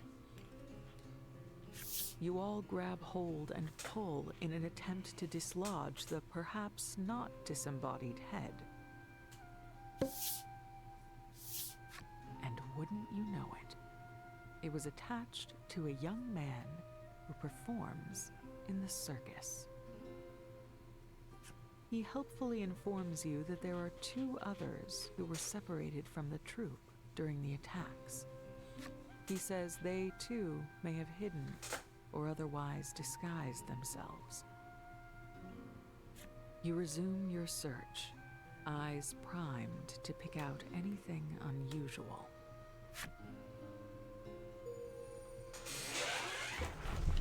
You fulfilled necessary requirements and unlocked Burly Boy's flipside story. Okay.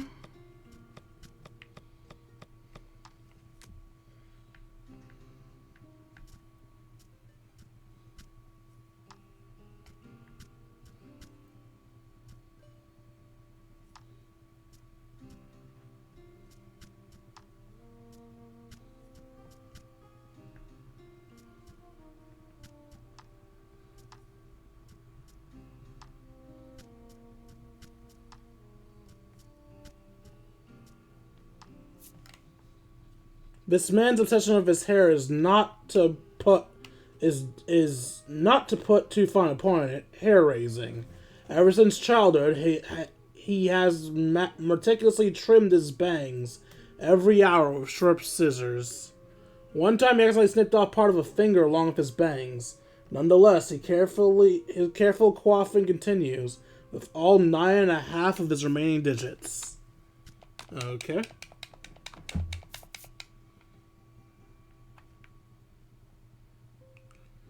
Alright, so the person said there was 2 more, and we already got the little girl and her rat, so there should only be 1 more person to find.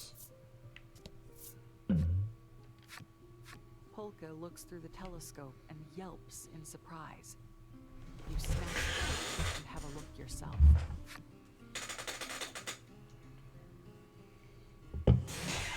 Monster. It's a monster. Fortunately, it hasn't noticed you yet.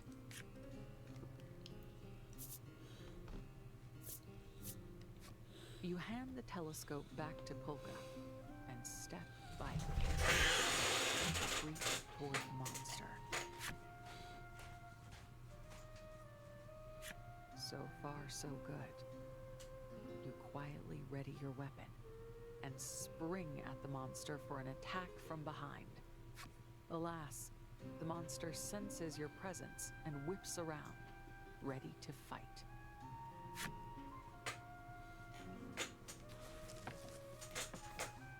Okay. Battle time.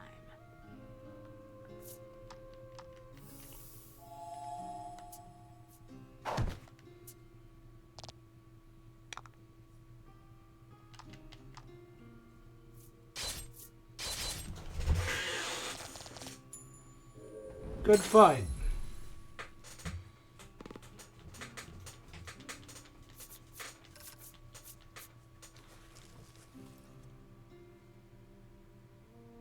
Your surprise attack failed, but you also rid the world of another monster.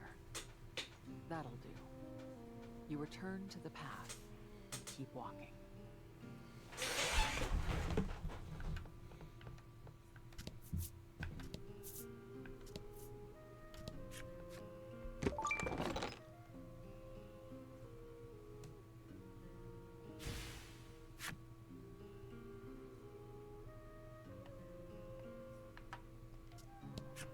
There's a street. You open it to find a very alive young boy from the circus inside. You saved me, he pants. I was about to suffocate in there. The boy makes a beeline for his fellow performer's tent. Okay, that should be everyone.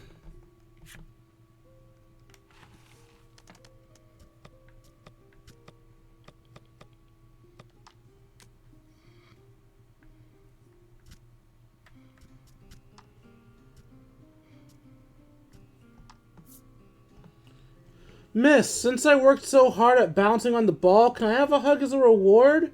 Cries a man cursed by a monster to look like a boy forever as he approaches the woman after the show. He figures since he can't have grown-up romance, this is the only way he'll ever enjoy a woman's touch. Ah, the days of with his monster companion are so long and lonesome.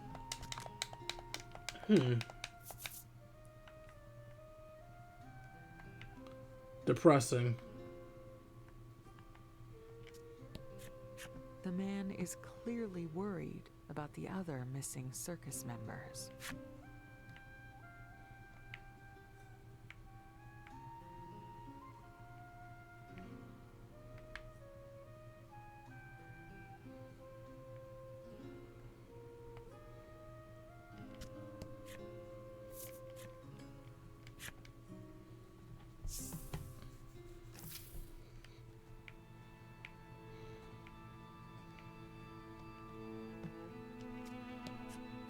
The ringmaster paces back and forth, restlessly mopping sweat from his brow.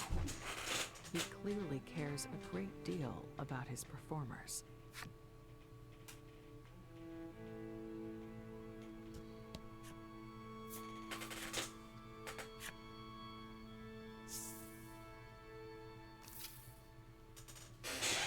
Alright, so something's clearly wrong.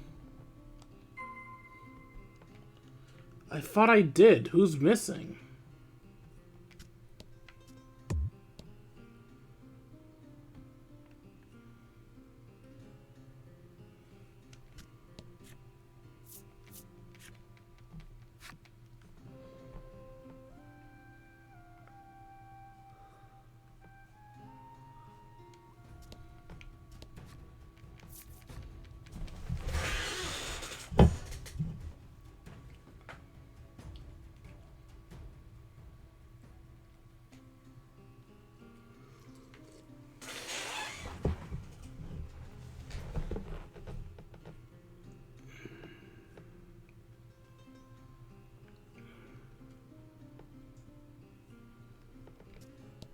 The entrance has collapsed. There's no way to get back in.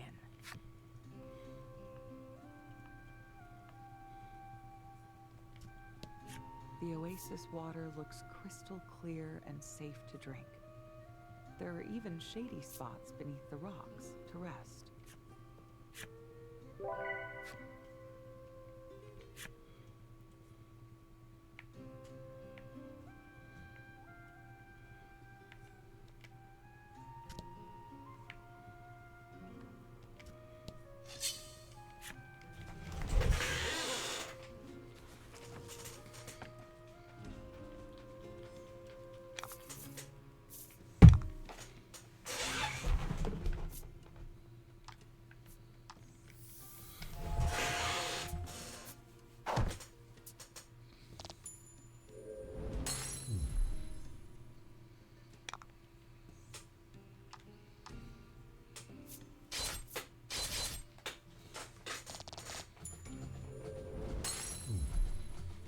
masterful.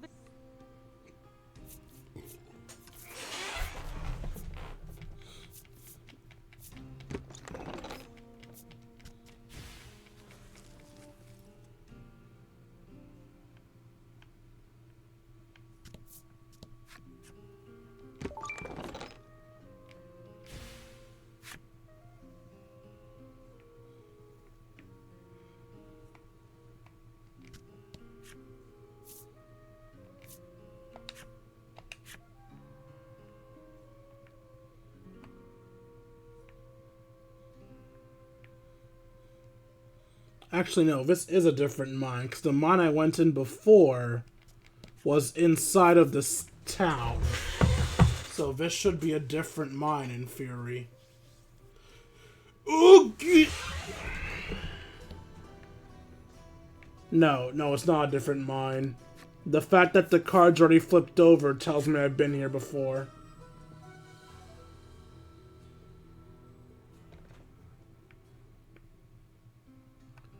Where is that last circus member?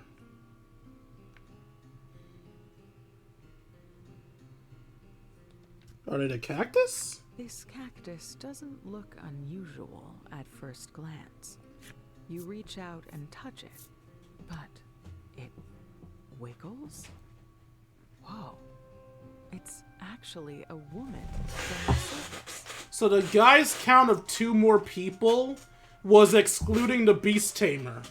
How the hell did he know I had the beast tamer already? You saw right through my disguise.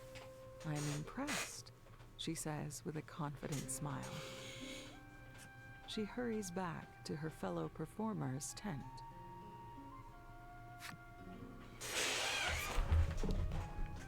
Having found the remaining 2 performers the young man mentioned, you return to his tent. He thanks you warmly and makes way for the ringmaster's waiting caravan.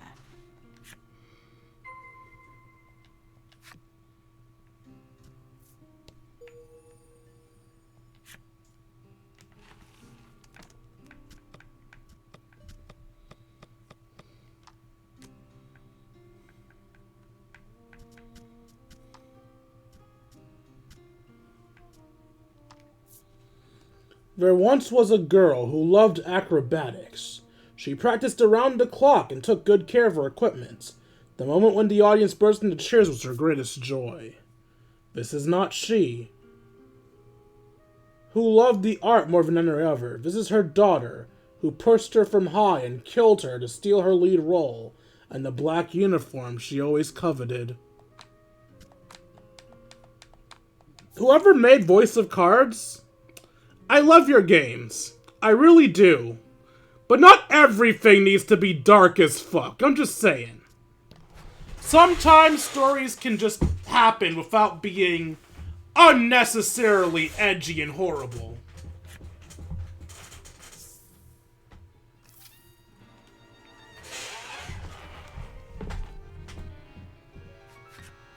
The caravan is larger than it was when you left. Seems the troop members you rescued found their way back safely. The young man you rescued races over the moment he sees you. I found my way back. Thank you so much for saving me. He beams.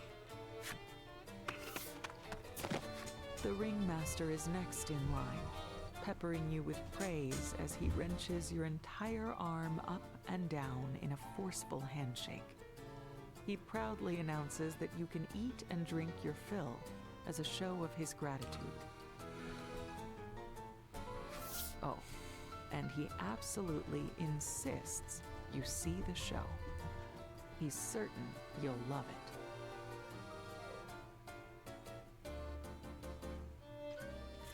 Finding yourself looking forward to the circus, you decide to invite Legol and Puka to come along. They're nowhere to be found. It looks like they took off on their own. Thinking it would be much more fun to go see the circus together, you decide to look for the pair.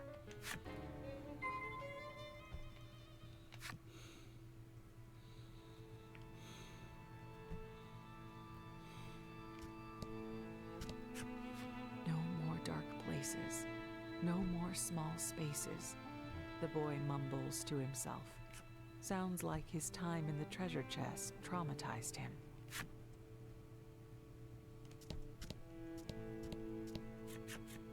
You find Polka holding a cup with some kind of golden liquid in it. A gentle-looking woman seems to be teaching him something. Is that the woman with the ass for days? It is. He roars with laughter. This little fellow sees this as a reward. Polka nods along.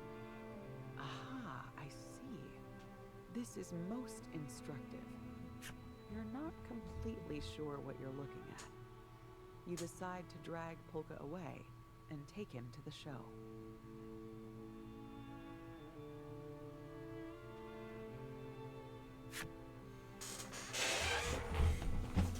You fulfill necessary requirements and unlock the mild-mannered woman's flip side story.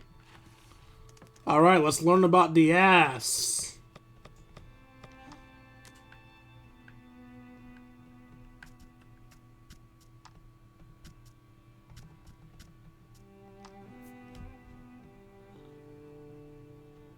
Mistress's treats good. Mistress's muscles look so tough. So good to chomp. Naughty me. Let her hurt me. Could eat her. Any time. Could eat now. Erg. I don't blame you, monster. I want to eat her too. Just in a slightly different way than you do. Free of her cactus cosplay, the woman now balances herself adroitly atop a monster. And as if that weren't impressive enough, they've only gone and synchronized their breathing as well.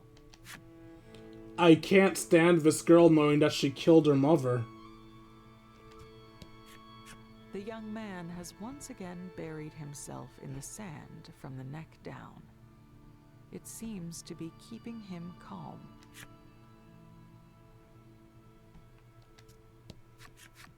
You find Legol stuffing some kind of well-cooked meat into his mouth. Beside him is the bitch. When she notices you, she begins to thank you enthusiastically in crude language. However, your features harden when you see her looking lovingly at her monster partner. Seeing this, Legol asks, "You need something?" You invite Legol to come to the show and step away.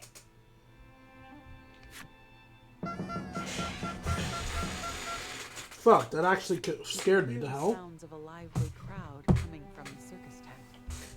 The show is about to begin. Well, let's get there before it ends. Stepping into the tent is akin to entering another universe. Clowns balance atop balls. Jugglers juggle objects with ease. Performers soar through the air on the trapeze. Your first circus show is infinitely more impressive than all the images you'd conjured in your head. Unfortunately, you also find yourself too vexed to fully enjoy it. You cannot stop thinking about the girl looking nice with that monster. The young boy makes a show of stopping his ball directly in front of you and holds something out to you. "Which one of these do you like best?" he asks with a wink.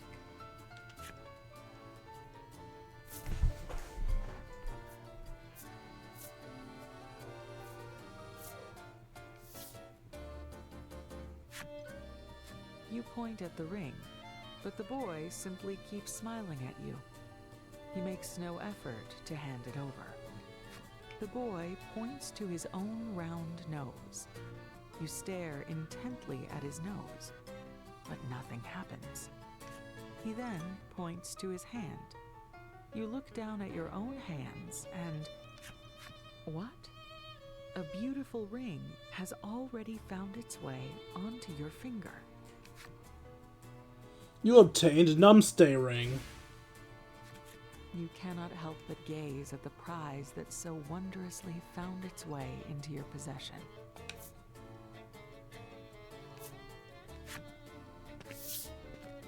The Beast Tamer is the next performer to take the stage. It seems she's going to put on some sort of monster show, as you'd expect. Though this time, she's joined not just by the rat, but other foul creatures.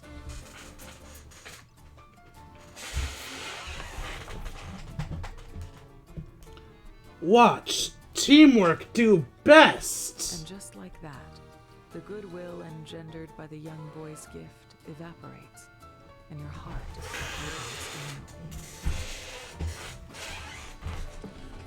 anew. Monsters killed my The family. Beast Tamer, however, has no idea that you harbor such simmering resentment, and begins her show. Or she tries to, but one of the beasts begins raging out of control. Help! The ringmaster shouts in a panic. You instinctively grip your weapon and leap out of your seat to confront the monster.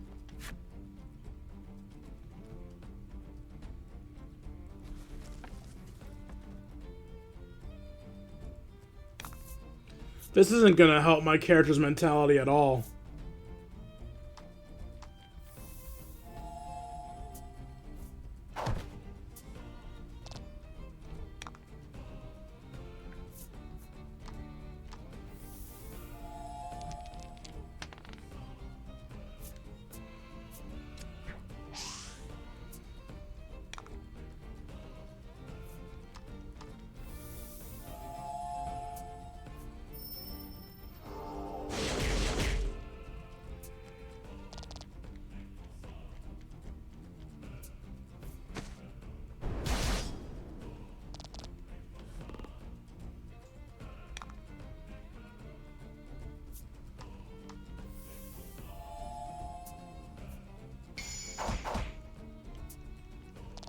Beautiful.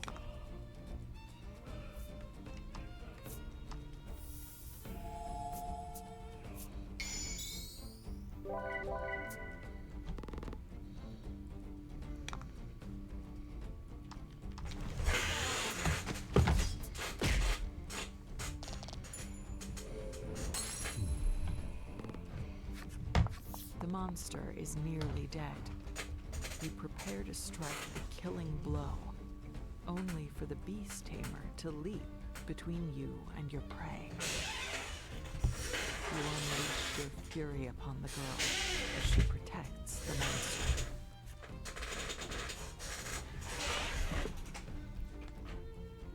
Why would you try to save this filthy beast's life?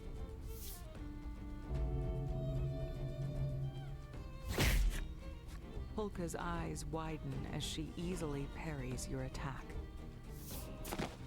Listen, story, she says, hugging you so tightly you can hardly move.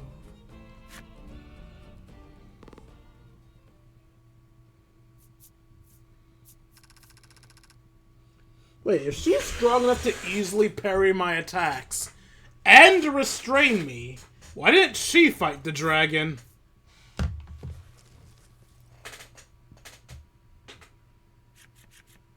The Beast Tamer tells you it was her fault the beast went berserk. She accidentally trod on its tail as she issued her command. It wasn't the monster's fault, she says. Tears well up in her eyes.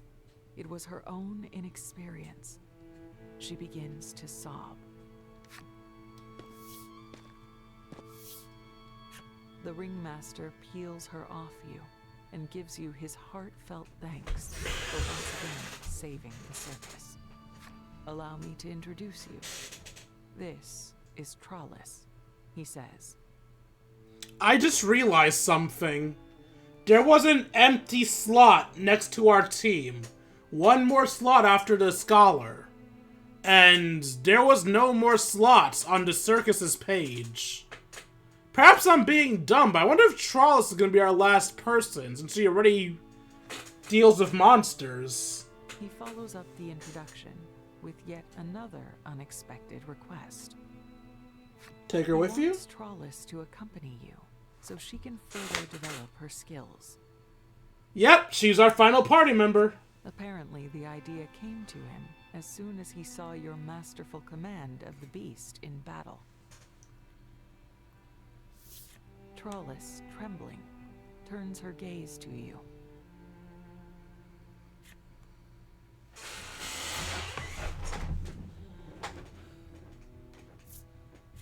You hesitate. That's a fantastic idea, bellows Polka, agreeing in your stead.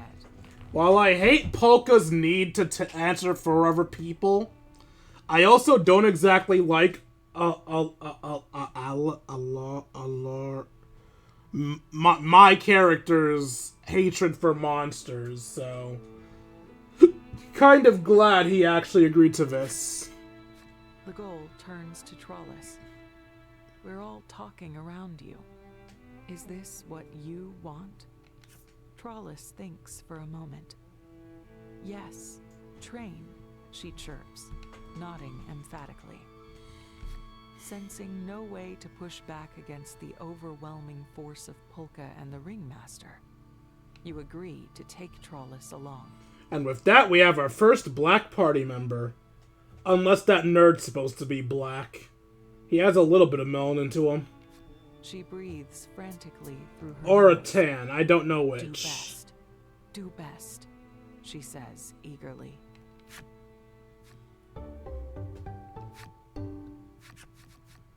This is shaping up to be a fun journey, Polka says, visibly excited. Polka has apparently invited himself to join your crew. Lugol starts to say something, but Polka is already so deep into a speech that he loses the will.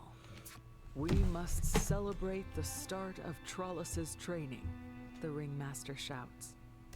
Not a moment later, everything and everyone is in motion. The various performers jostle you about as they rush up to wish you the best and tell you to take good care of Trollis.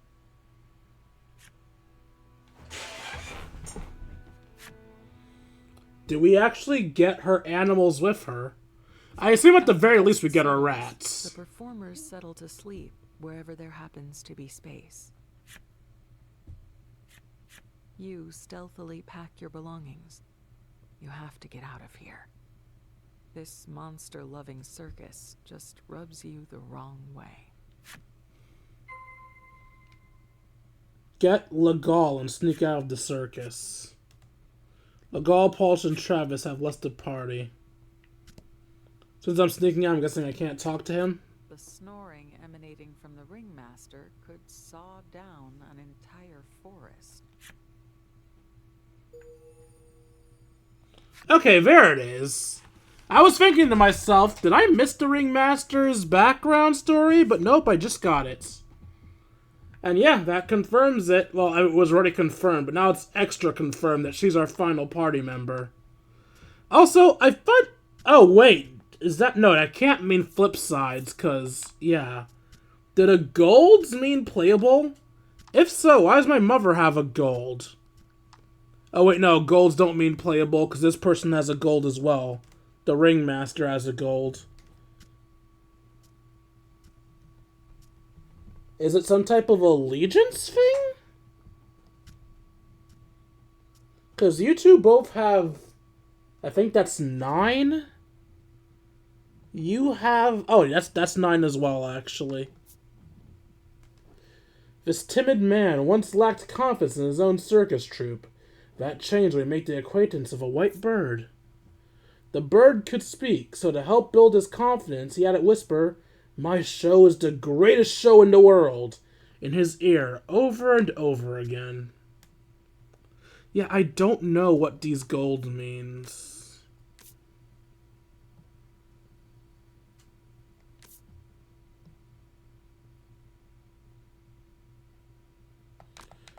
Sorry, I didn't remember if I read that. I definitely did. Alright, let's listen to other people snore too. The boy heavily buried up to his neck. Weirdo. And his name was Barry, buried in the sand. Trollis is sleeping soundly, her partner cradled preciously in her arms.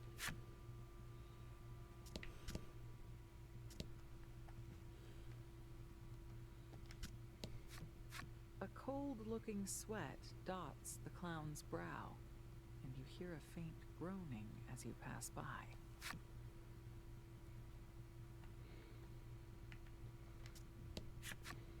The woman giggles in her sleep. The monster by her side quietly drools onto the ground. Whatever dreams they're having must be good. I'm gonna miss that ass. The acrobat is sleeping, adroitly perched in a headstand atop a monster. So that's what consistent training can do for you. I still can't forgive you for killing your mother, you absolute psychopath. I hope you fall and break your neck.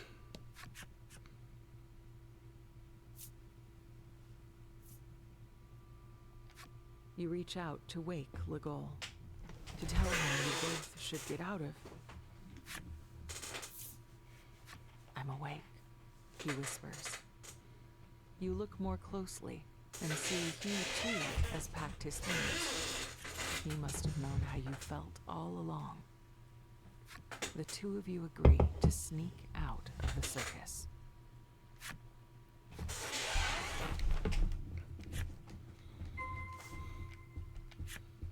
I do not like that we are doing this, but the story demands it.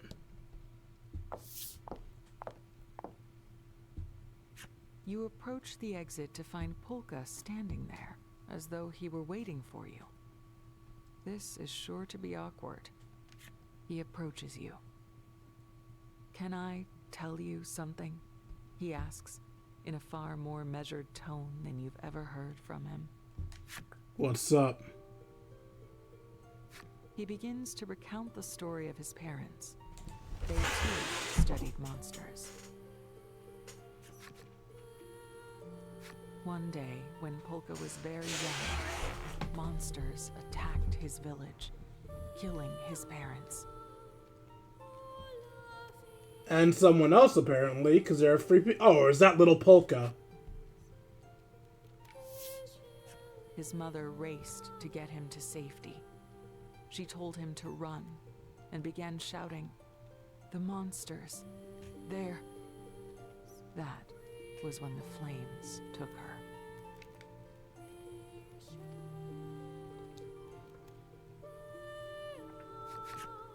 Polka tells you that he began studying monsters in the hopes of one day understanding what she was trying to say.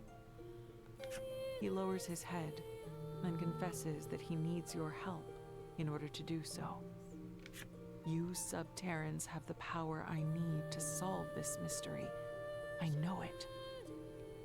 You search his face. He's being sincere.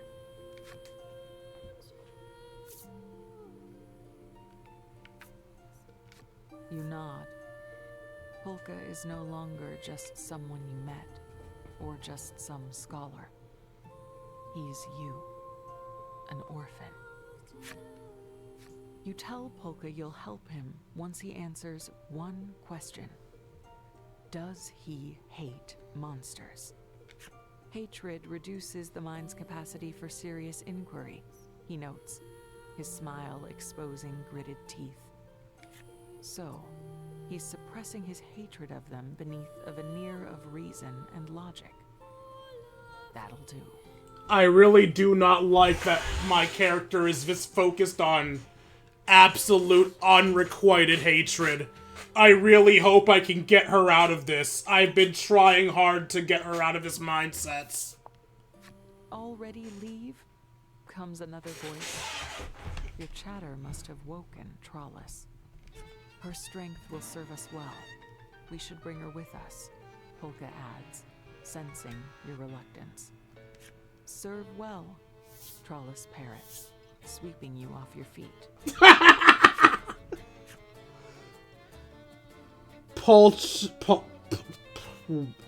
whatever, and Trollis have joined the party. Thus were your defenses eroded and your ranks bolstered. You depart the city with your new companions.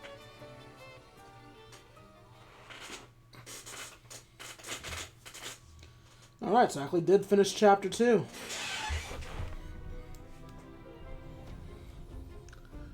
Stranded in the desert, our heroes collapsed in the heat. A young scholar of monsters finds them, and then collapses as well. Before long, they come upon a circus in the sands. They agree to search for the troop's lost members, which leads to a most unusual alliance. The Beast Tamer wishes to join them on their journey, as does the Scholar, who's out to solve a mystery from his past. Now a party of 4, our heroes set out anew.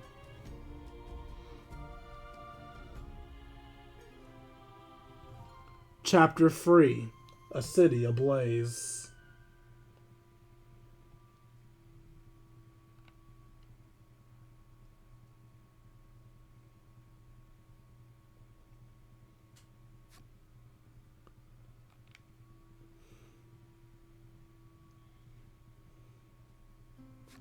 Dot, dot, dot.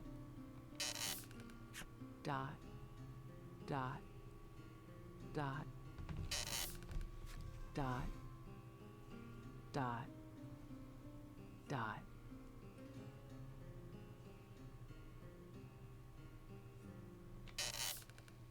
Somehow, your group finds themselves wandering in the desert yet again.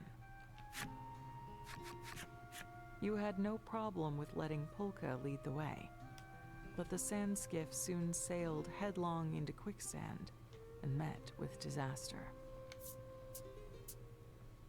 No use crying over spilt milk.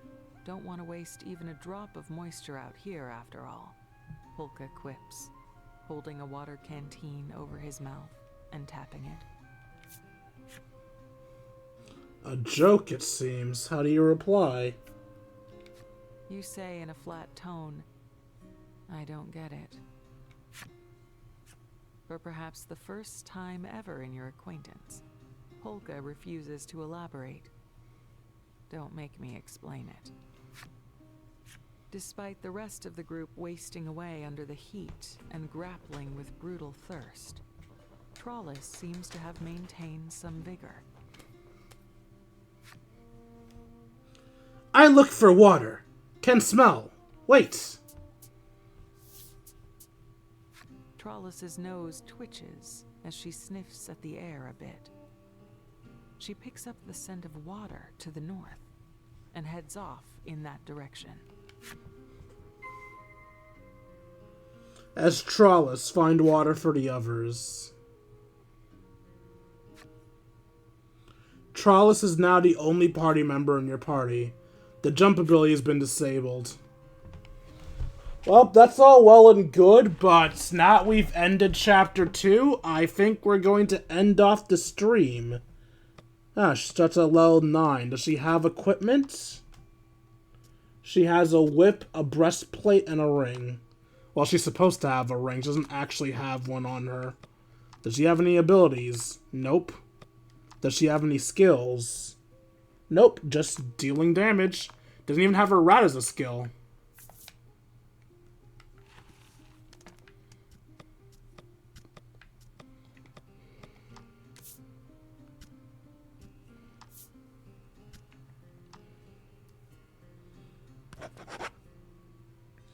This is probably one of the rare times where I'm going to go with the autosave when I restart this, because it will allow me to see the chapter entrance again.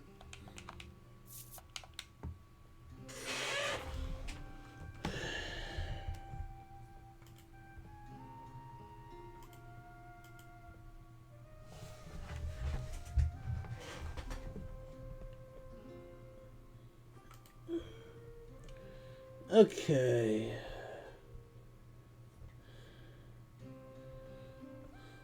I never did make a ending thing. I don't want to buy one though. They cost so much money.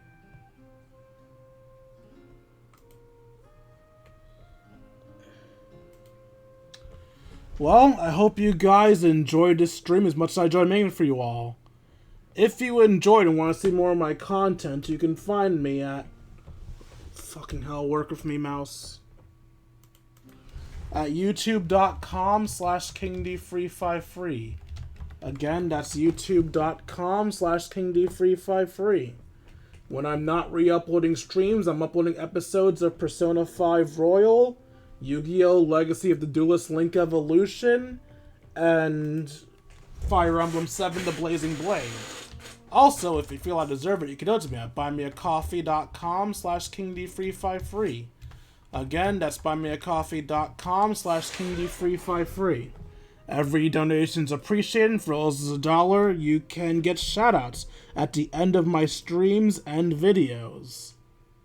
If you donate a little bit extra, you'll get bonuses inside of my Discord. Speaking of my Discord, if you want to join it, you can find it in the link I'm posting in the chat right now. There we can chat, play video games, share memes, and have ourselves a grand old time. Like, comment, and subscribe, and I'll see all of you beautiful people later. Deuces, Kingdom.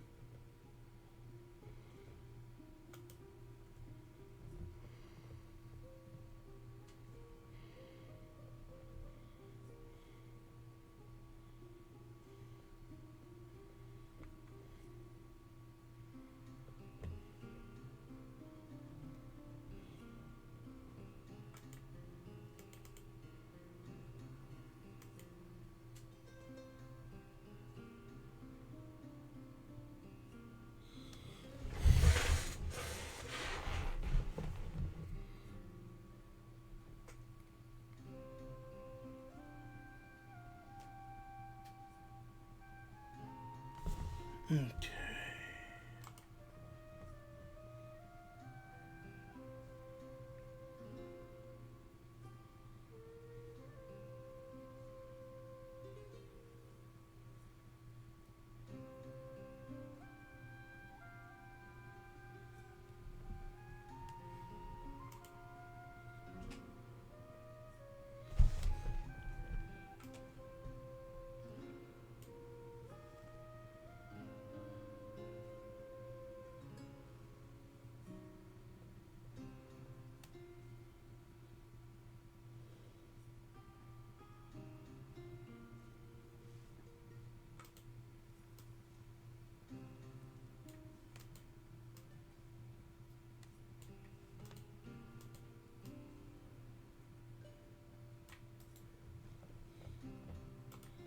Okay.